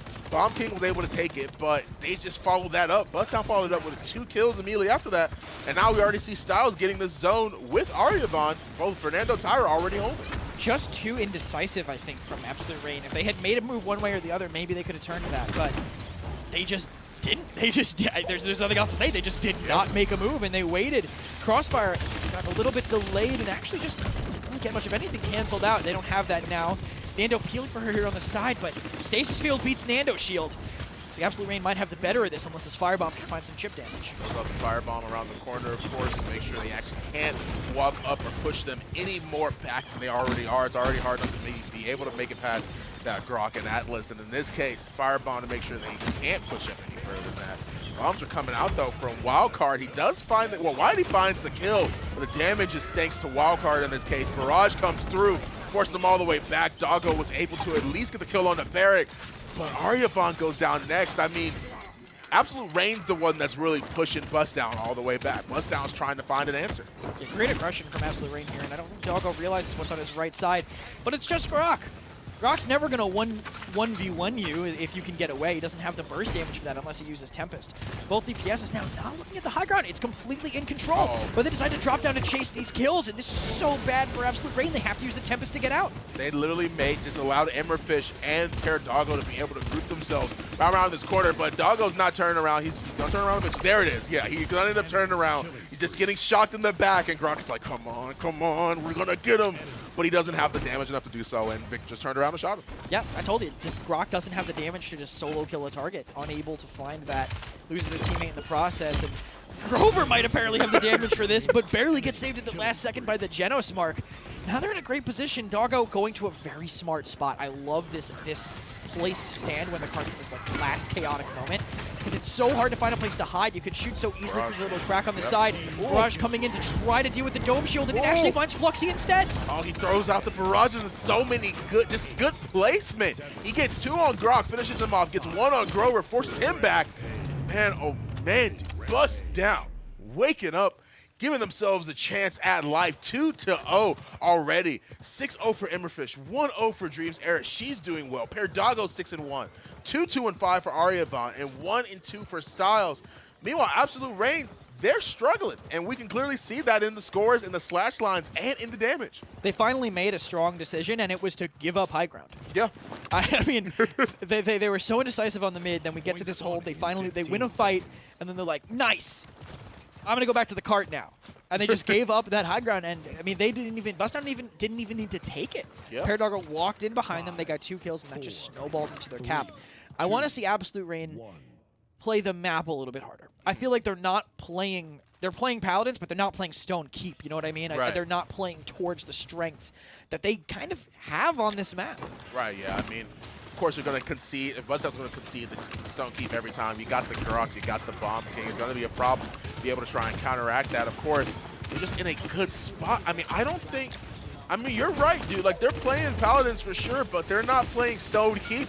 Crossfire ends up coming out 27% again, the second time in a row where we're seeing the percentage build up, and Absolute Rain just aren't able to fight back against Bustdown. Not enough chip damage on the point 2 Styles, using that reduced cooldown card and his shield to be able to get just a little bit more cap time than Nando's used to be being able to do. And they're getting chipped down, so indecisive. Emmerfish getting pushed away, but now they might make a move. King Bomb onto all 3 squishies. This could be huge for Wildcard. The Poppy Bomb to get himself in there. He pulls out the King Bomb. How did he not get the other kills on those two right there? What happened? I think the stickies got shot off. That would make sense. I think the teammates tried to shoot off the stickies. Or was it maybe a grenade from the Victor that was delayed and blew them off at the last second? It's sometimes it's so hard to tell with BK. Yeah. You can go to Poppy, it gets shot as soon as it hits the ground. You're not able to get back. A lot of counterplay, I think, in that sense. Bustdown now, dropping down pressure from the side. Fluxy might not be able to get away, but the damage from the BK and the turrets are just enough to force Emmerfish back. Battle shout to keep him alive, but it's not going to be enough. He actually just charges his way right into 2 waiting members of Absolute Rain in this case. Poppy Bomb to get himself in, to get one to Emmerfish, to get one on the Whitey.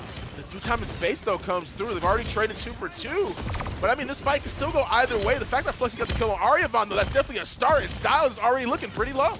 He's got to stop jumping, though, because he can get a setback shot under his shield if he keeps jumping like that. Styles finds Sorrowful. Dream's getting chased in the backline, though, so Heel's kind of out of it, but the kills are still going towards Bustdown. Yeah, I mean, Emmerfish got the overpower off. They weren't able to get the kill. Commander's grab onto the Grok, puts the totem down, keep himself alive just a little bit more. He actually ends up 1v1ing him in that case. They do manage to cap the point. Doggo gonna be the next to go down. Tempest is already up. So is Dome Shield. So is Whirlwind, with Exile slowly building up, as well as the King Bomb as well. There's only one ultimate up on Bustdown side. It's the Barrage, but they're gonna have Crossfire soon enough. Finally, Absolute Rain make that play. They send in the King Bomb. They say, all right, we're either going to deal with the low ground or we're going to deal with the person pushing us. And Wildcard got sick of it. He's like, I'm just going in. I'm King Bombing. I don't care. Follow me up if you want to. And they do. And they win the fight kind of on the back of the snowball that started. Wildcard goes down to the pressure from Emmerfish. Atlas, if they walk through the stasis field, his defensive potential really isn't there. And now Bustdown are getting total control. Crossfire to come through. It's not going to be enough. They did get 2 kills, though, on Bustdown side, so that's going to be enough. He puts out the shield, but it's going to force them to back up just a little bit. They're already looking pretty low. They don't have the healing it is that they need. Gotta give the Grover a chance to do what he needs to. Let the man heal you. They're gonna back up and make sure that they actually are gonna concede the space just a little bit. Already throwing the axes up there. We already see that Atlas and Bomb King are making their way up along with Fluxy. They want to be able to control that high ground. They don't want to give it up. Styles, in this case, is going to be able to sit right there on that point and try and turn around to deal with it. But we already see the Tempest, man. You see the Grok, you see the Atlas, you see the Bomb King. They're going in. They don't want to give up that high ground. They're never going to give it up. The aggressive potential of that Tempest so strong. Dream's just a little bit too forward, getting slowed down by that Tempest, unable to get away. It's going to be a tough push, though. Both assault rifle characters still alive for Bustdown, applying pressure to that point, but they can't really get in to contest. What they can do is buy enough time for their tanks to get back. Both of them now back on the point, testing pretty effectively, and absolutely kind of have to disengage here, and a great flank by Paradoggo finds Tapsy. 2 kills already for Bustdown. That's going to be a good opening, but Wildcard able to place his bombs just well enough to get that kill on a Paradoggo. Is going to force Emmerfish to back up, use the Commander's grab to get out of there, but Wildcard goes down. He's already really low. Fluxy just waiting around that corner. No reason to go in there at all. He doesn't have any choice, though. He has to be able to try and fight back, or at least make sure he dies so he doesn't get staggered out too badly from his team. They're going to be able to kill the both of them, and Absolute Rain are going to try and find their way back. They might have a chance to refight here depending on how much damage I think they get on this high ground. Emmerfish has to kind of get zoned out or else their backline's just going to get dropped on, and Wildcard knows it. He's already pushing this. First stickies go to him, so advantage to him in the fight, but Paradoggo just finds a little bit too much damage down that church angle. Wildcard can't equalize it because of Emmerfish's positioning, so this is looking like a good defense by Bustdown, but they also have potential to still turn, I think. No other kills really coming in for them. Nice rewind. Atlas was really about to die. He was going to be really, really low, a little bit too low probably for his taste, but the Grover goes down, man. I mean, the Barrack does as well. There's not really any way they're going to be able to defend this one for at least this one. We're looking at a 3-1 for Bustdown and a potential Game 5 if they do end up closing this one out. All right, and they have some ultimates. Okay. I just want them to use it. Okay. At least somehow, somewhat aggressively. If they can find the opening, if they can find it, I need them to take it, because they really have been too tentative with it before. The stat lines for Bustdown, they're really, really powerful right now. I mean, look, powerful is not the right word, but still, I mean, 14-3 for Paradoggo, 13-3 for Emmerfish. they're not really dying a lot. And Absolute Reign even won that fight off the back of kind of their high death count, just because of not having a defense that went great and then having an offense that went almost even worse. But these mid fights, if they can find them, if they can find targets with the Tempest, if they can find targets with the King Bomb, they can win this game, because that's really all it comes down to. Now Bustdown have to win a mid. Right. If Absolute Reign win every mid, this game can be theirs. 4-7 and 11 already. I mean, for Whitey, but the rest of them are doing okay. Through time and space, not going to find anybody. They just so happen to get there just in the right amount of time, but a good dome shield is going to let them force them out of keep. They actually opted to try and fight them up here. Not quite sure why, but a good Hunter's Mark. Oh, the King Bomb to come through, a double kill. Nicely done. Styles pretty much getting run down. The Exile's already out there. He pretty much gets stasis right there. Comes right back out of it. Fluxy, though, is able to do what he can. Puts the totem down. Ghost walks his way out. And Styles is going to have to back up. That was a really weird Exile. It kind of kept Styles alive. It bought him time for his cooldowns and for his team to get back in position to save him. Fluxy now kiting under, and Aryavon just walks right at him. Wildcard's in a good position, but can he beat the Tyrant in a 1v1? He can at least force her out, and she should go down on the ground. Does indeed. They do get 2 kills, though, so that's definitely going to be a good look for them. Genos lives with barely any HP, 147 when he had walked away. I mean, in this case, Bustdown's going to try and do what they can. They had the comeback mechanic. They almost got the point, but they didn't capitalize on it as best as they could in this case. I mean, they got the picks, they're forcing them back, they're getting the zone, and now Bustdown only has to hold on to be able to capture this point. Yeah, just a weird Exile, I think, keeping Styles alive. Yeah. Now, Bustdown is holding high ground. The Overpower is actually going to make it so we can't use second chance. So that's a great decision by them. Atlas now completely out of the fight, and Wildcard has to give up high ground. At the same time, though, I don't necessarily agree with that entirely. Oh, but the Fernando ult came up just in time. Never mind. I do completely agree with that. We're looking at a situation where the overtime is there, and they're already able to allow Bustdown to be able to close this game out. Looking real good.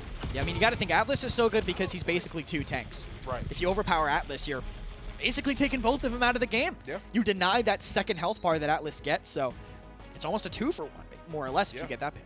I mean, the overpower, like you said, to be able to prevent him from using that second chance was very, very smart. I didn't see the utility in it as easily as you did because of the fact that I was like, oh, well, the overpower, I mean, he could have gotten a better pick. It's a CC. But you're right, it is a CC, and I also forgot about the fact that Fernando just built up his ultimate, so he used it as soon as he was on point. He was able to take off that pressure that was on him, which is what I was envisioning the overpower was going to be used for. But once again, they were able to clutch it out. I mean, Bustdown and Absolute Reign at 2-2. We're looking at a game 5. Yeah, this is great for Absolute Reign, honestly, with kind of a rough start to them. They came in a little bit late. They haven't seen much success for now, and I think this is a great look for them.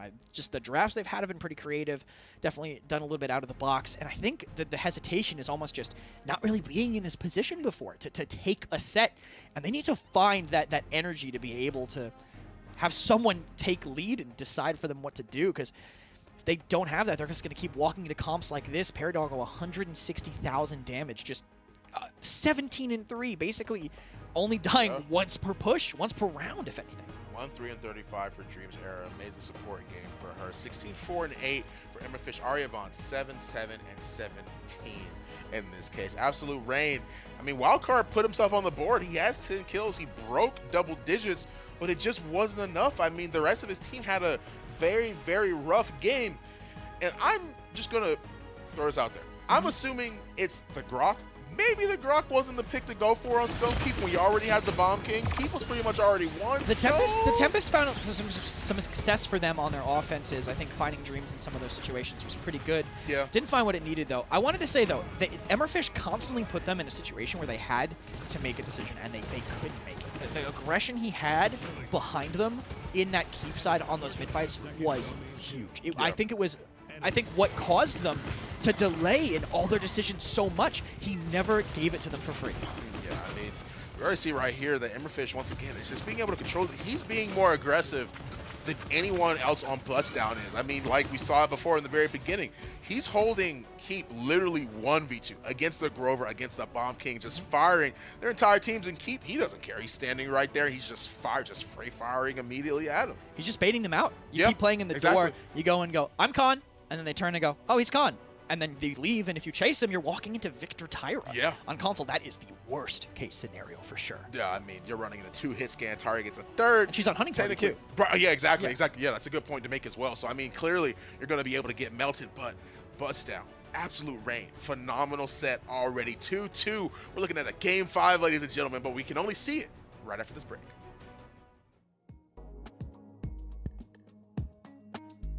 Alienware, the official PC provider of the Paladins Console League.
Welcome back to the Paladins Console League after a quick break, and a Game 5 awaits on the other end. Big fight back from both teams. We've seen pretty contested battles across the board throughout this set, but one final game will decide it all. A good Game 4 to watch, Gormizer. Yeah. Anything stand out to you in that one?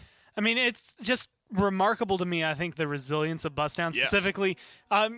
I expected Victor to do well. I expected his damage numbers to be up there, but his kill numbers were up there just as much. Yep. And kind of being able to back that with a good tank, like that's all you need in some of these games to be able to kind of hold it true. I honestly still think Absolute Reign, their draft Yes. to me still seems stronger. It fell flat on its face. They came out with something that theoretically could work, but all the parts kind of have to move together. And they chunked a couple of times. They chugged around and weren't able to fully get everybody. I mean, you can set yourself up as great as you can, but True. if you can't perform, you're not going to win the game. Map 5, let's see what we got for the tiebreaker in this set. Absolute Reign searching for their first win in the second split of the Console League. Ascension Peak it is. In a series where we've seen blasters not only get prioritized, but sometimes carrying the game. Let's harken back to Serpent Beach, a 34-kill performance for Perdago on the Willow. Ascension Peak is honestly a great spot for an Eevee, a Drogos, a Willow even, whatever it may be. I mean, there's so much that comes through here that is very, very solid. And Drogos comes to my mind. I like snipers on this map.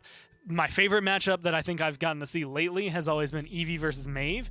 But because Eevee's already a fringe pick for console, Maeve doesn't come through as often either. That's going to be very stylistic for both of these teams if they kind of dig into it. So I wouldn't be surprised to see them both maybe just kind of fly off onto the side. I love the Grok band. ARG's played it a couple times. It looks pretty decent. So let's just take it off the board, says Bustdown. Another first pick Victor waiting in the wings for Absolute Reign Gaming. And I agree with the points that you bring up. I mean, obviously on console, Victor, Vivian, Tyra, I mean, that's like the core of the damage dealers. And it's just, you know what you're going to get. Even in a bad game, you're going to find yourself towards the top of the damage charts, if not at the top. Well, not only him being able to find it, but I think it was like the combos they had with him. I mean, him with a Genos with a Tyra together, Victor already does top damage. He's just going to excel even harder. Now you're at least stripping some of that away from him if you're Bustdown, so that maybe they won't be as potent as you were. But you have to factor in, I guess, what you're coming in at this with. Vivian's very, very solid early on. Really good to counter shields out, maybe make you nervous about certain champions.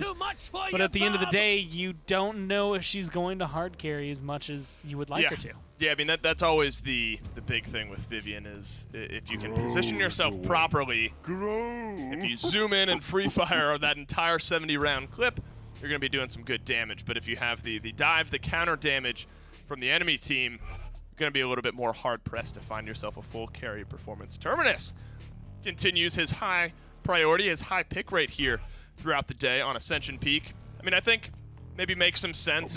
We've seen that he can be a very good point tank. We've also seen some off games for Terminus. Without an Atlas in this case, you're not going to have that awkward kind of one-off matchup where you immediately get set back after the reanimate. Pairing him with a Khan, I think, is a good front line for Bustdown. I mean, being able to come through, we've seen him win, we've seen him lose in just this set. So it's a coin flip, I think, for him. I think there's a lot of matchups that can go really well, but he can also fall just a little short of those moments depending on the pressure. This is a good map for him. Same reason it's a good map for Barrack. Same reason it's a good map for Inara, for most tanks. You dance around the statues. If you do it properly, either with a shield or, in his case, get that siphon up in the air, you can kind of dance around the bullets and stay alive a lot longer than you should, right? So you can stay effective in that fight a little longer as time goes forward. And with one DPS pick still kind of open, you have like maybe that perfect counter to come through right now to help maybe elevate that Terminus to another level. And you brought up Kinessa, or snipers kind of in general. Absolute Reign, lock in the Kinessa. Leon, bit of a counter sniper in her own right. Don't have the scope, have some good long-range guaranteed hit scan damage, so I think that'd be a good answer here for Bustdown. And they do, in fact, lock her in. One more time, Gormizer. Either team you like? I like Bustdown a little more. I think the Vivian is going to maybe get boxed out by the Victor, but I think Absolute Reign are maybe a little too ranged. There's not enough point fight. Leon, she'll get in your face, no problem. Same thing for Terminus Khan. I think they have a little bit more push power.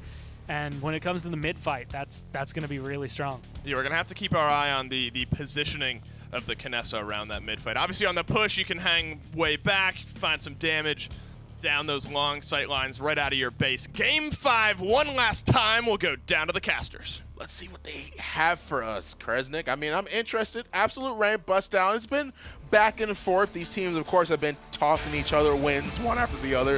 One team wins, the other one wins, then it's literally just back and forth. Game 1, Game 2, Game 3, Game 4, and then finally Game 5 ending on Ascension Peak. Which I think is a pretty fun map. I like how the point fights go. I know it can get really tense down to the wire just because of how easily you can contest the objective playing on the sides of those statues. The bunny and the scorpion, I believe they are. We never call them that in game, but it's by their statue, our statue. Just being able to contest that point, constantly kiting back and forth, get those resets. Could be good. I like Absolute Reign's draft, but I feel like it's too much pressure on the Kinessa. But not if you get that close. This is not what your draft is meant to do, and you might go down immediately to Emmerfish. Oh my goodness, they literally just ran him down. You see how they ignored that Barrack with no concern whatsoever from where he was positioned. The shots are coming through. Battle shot to keep himself alive and also keep Aryavan healed up just a little bit. They're holding this corner so well. It's very, very easy to really just try and take it for advantage, but obviously the Terminus roams right over. You put yourself in a spot where he can do that, and of course you just find 2 kills for your team. Why are they playing melee range Victor? He's not supposed to be in that kind of area, so close to them. Wow. Too easy to lose that fight against the Vivian Leon. Needs to be a little bit further back, I think, to the right of where he is right now, to the right of that staircase over there, and that's perfect. You can control that whole area. You don't need to be that close. You have the better poke composition. Force them into your Kinessa, not forcing them out of her sightlines. And now Bustdown on the back of that. They're going to take, I think, a dominant win here. I mean, they probably might burn down White. He DRs it, but I say that. Absolute Rain find the first pick onto Dreams. Yeah, the fact they have no support is going to be huge for them, of course. Emberfish is looking pretty low, has to battle shout, make sure he stays alive, and now really Aryavan's just being a little bit too aggressive. He gets picked off as well, but he had to die anyway. Desperately didn't want to make sure he got staggered. Grenade gets tossed out. Wildcard, of course, trying to look for a dismount, and Styles and the rest of them are slowly making their way back. A nice dismount on the turn, and he's going to have a very, very rough time making it back to point in a timely manner. Actually, look at the flank here. They saw the Leon. Might be a Leon versus Kinessa duel, but if I was that Kinessa, I'd be running away. That's not a close-range fight I want to be taking. Leon diving in and actually getting the worst of it. Kinessa has Headhunter, and Flux, he does win that 1v1 in the backline. Yeah, good stun immediately onto that, Khan as well. And I mean, you find that opening, you get the kill, a nice headshot on the Styles to finish it up. And I mean, man, oh man, like Absolute Rain, it looked pretty bad for them at first, but they flipped it all the way around. And now they've got their first point on Ascension. See, because since they were retaking, they had to be at range. Right. And now hopefully they go, oh, okay, that's how we're supposed to play this Victor has a gun. Well, I mean, they were using it, but he was hip-firing at a point-blank range. Hopefully they can keep playing that in that perfect range for them, but Overpower gets rid of Wildcard. Still decent pressure here, though. Even with Wildcard gone, they still have the Kinessa's angles to play off of. I mean, the Overpower with how low he already was definitely makes it a little bit harder for him to be able to get in, but when you set up a stun like that, of course, Barrack has to back off, has to give him respect in that manner. Of course, he's firing more so in the back line. Frontliners, of course, pushed up, really just trying to make sure they control that ground level. Emberfish going all the way around, dude. He's been so aggressive on this Khan. He's been playing it so well. And also has just been really running down whenever he sees an opportunity. A nice stun, though, on the Barrack prevents him from running away. Paradogo finishes it off with a presence. He has the Enlightenment up.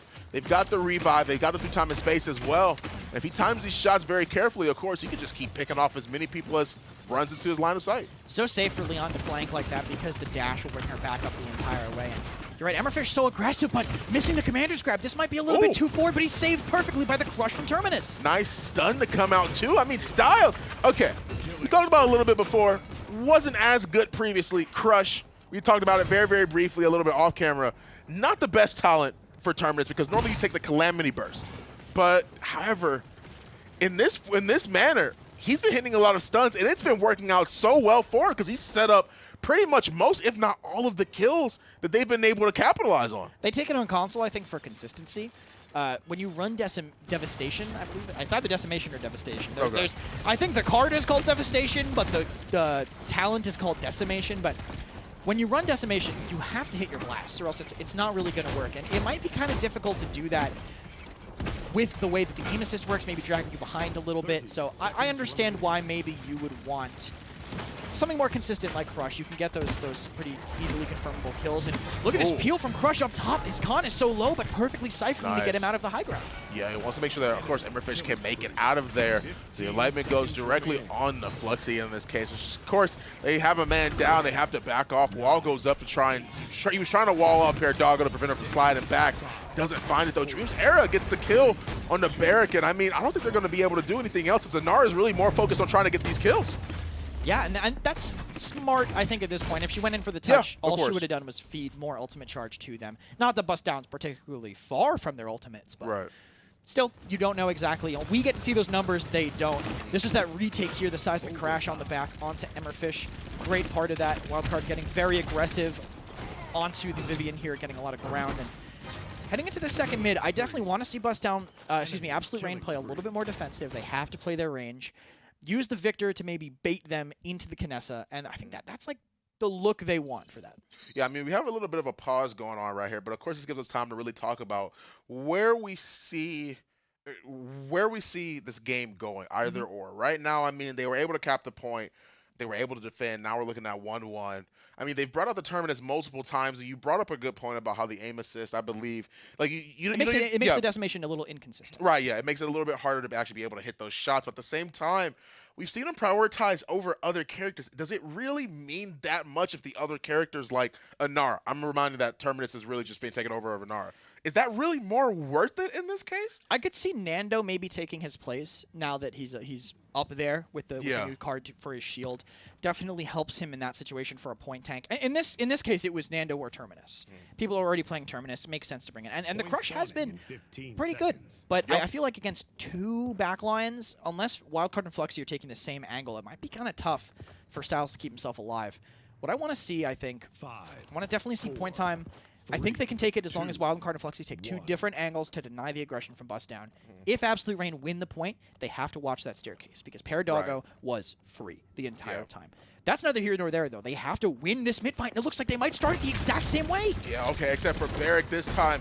He's the one that's waiting a little bit more. They actually get the stun through time and space as well. It's going to be able to net them 2 kills on both Emberfish and Aryavon, cleaning out that top row right there. Styles is the next one to fall. Not going to use that Resurrect, wants to hold on to it for a little bit longer. Of course, Fluxy being able to look for Doggo. He wants to make sure he doesn't peek up there, doesn't get any free shots onto his tank. And Absolute Rain, of course, they're holding pretty heavy onto it already, onto the point. Yeah, 63%, but Blue is kind of unwatched. Overpower coming in to get Fluxy. That's awful for them. That's a huge part of their damage. Wildcard just a little bit too close. Might get run down here as well. Oh, yeah, he has to find a way to back out, but it's not going to be in enough time, though. Dome Shield to be dropped just so that they can make sure they can get this point, but at the same time, it's either or. How do we even know if they're going to be able to take it at this point? I mean, it can still go either way, but not when the rest of Bustdown is flooding in like that. Not when they're 5-manning on point to get rid of both of those frontliners and their healer, and they're going to be able to take control of the point. Absolute Rain gave up like 25% there too. Sorrowful backing up at the wrong time.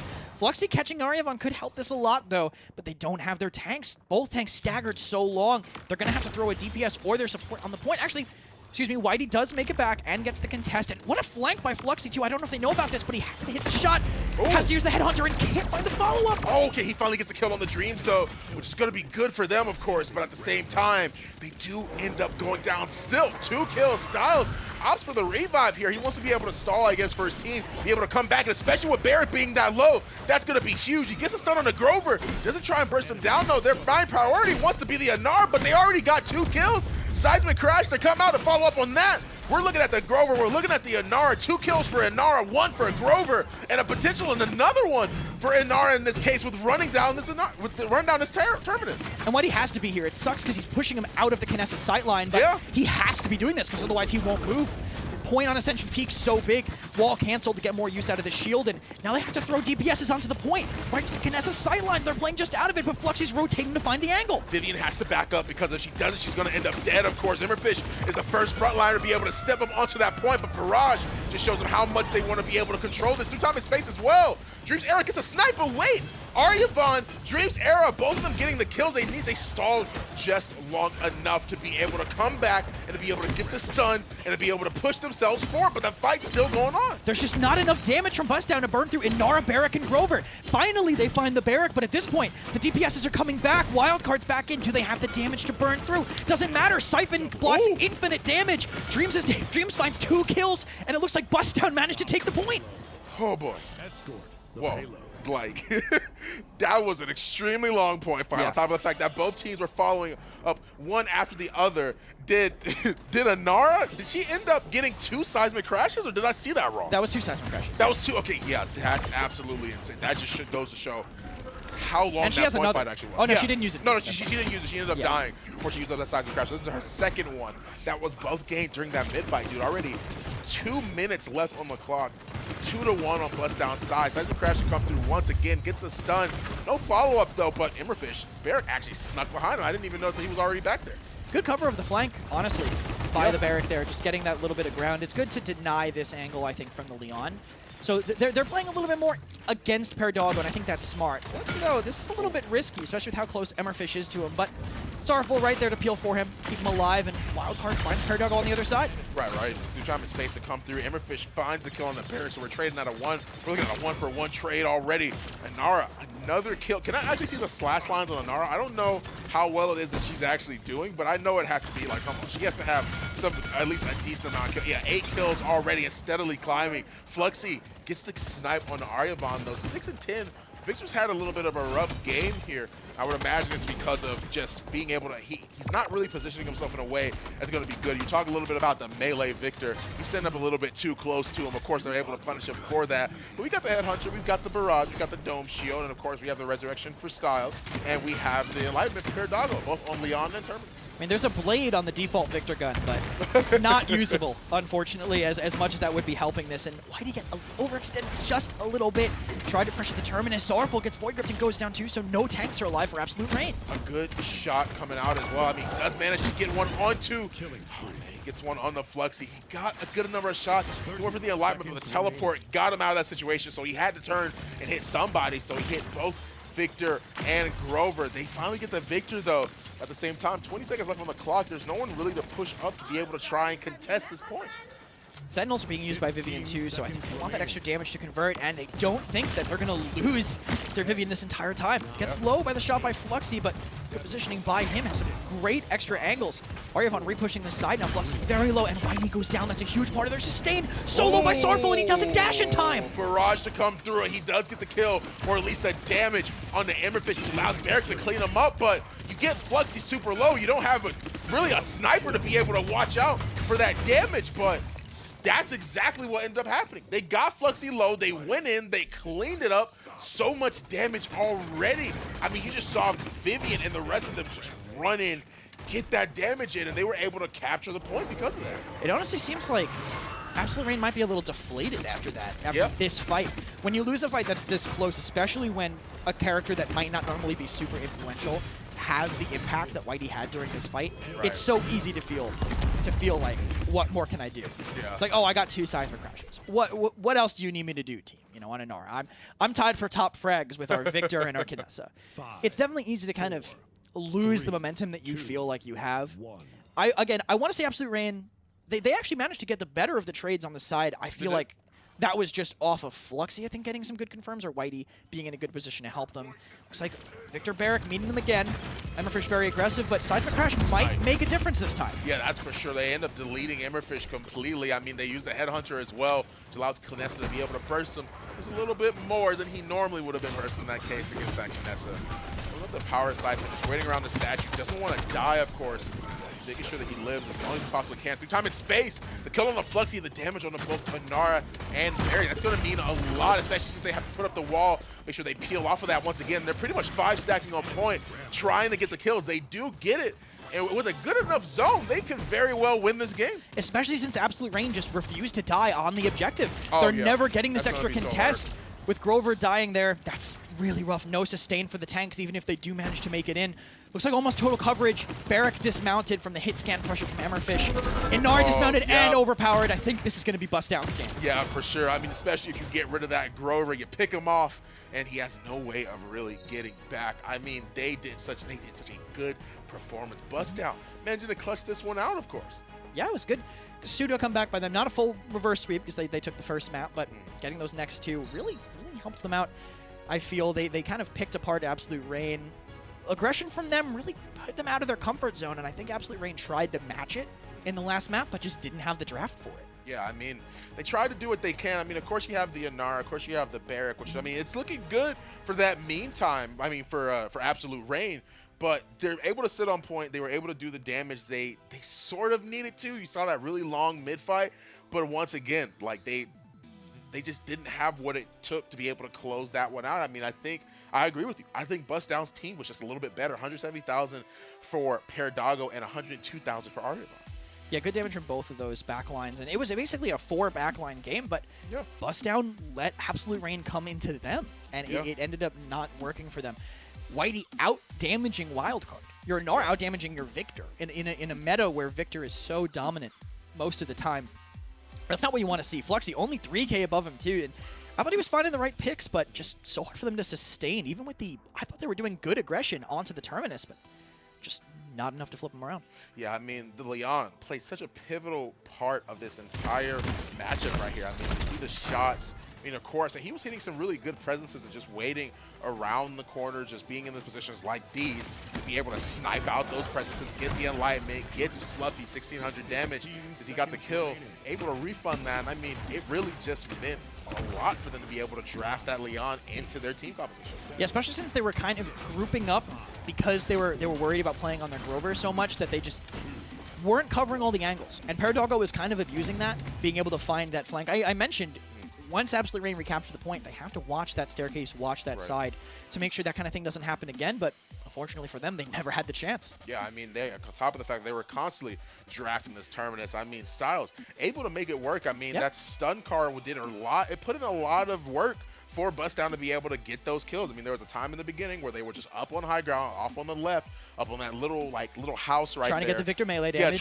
he's stepping up. Styles like, oh, cool, 2 free kills. I'm gonna just go up there, stun him, and he does manage to get it. Because of plays like that, because of Bustdown's amazing presence of mind, they're able to take this set. However, we're gonna throw it right back to the desk to take us into some more information. Thank you very much, gentlemen. EU comes to a close with a 5-game set. Bustdown winning it in Game 5, of course, on Ascension Peak. Back and forth, very contested, but I think that was all the energy that the game maybe had to work through Gormizer. I think that that one final point fight, that kind of, or not the final, the kind of second to last point fight, back and forth for a few minutes. I think that was everything the game had to offer. Everyone and threw just rolled through anything in their power at that. I mean, it held on for so long towards the end.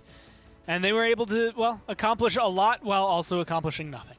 Well, we wanted to keep our eyes on the Cyclone Vroom matchup. You can see standings-wise that Cyclone were able to take that win. I remember it was a couple weeks ago, very early on in this split, where Vroom beat Cyclone, and we were wondering maybe some things were up in the air, but they've obviously cleaned things up.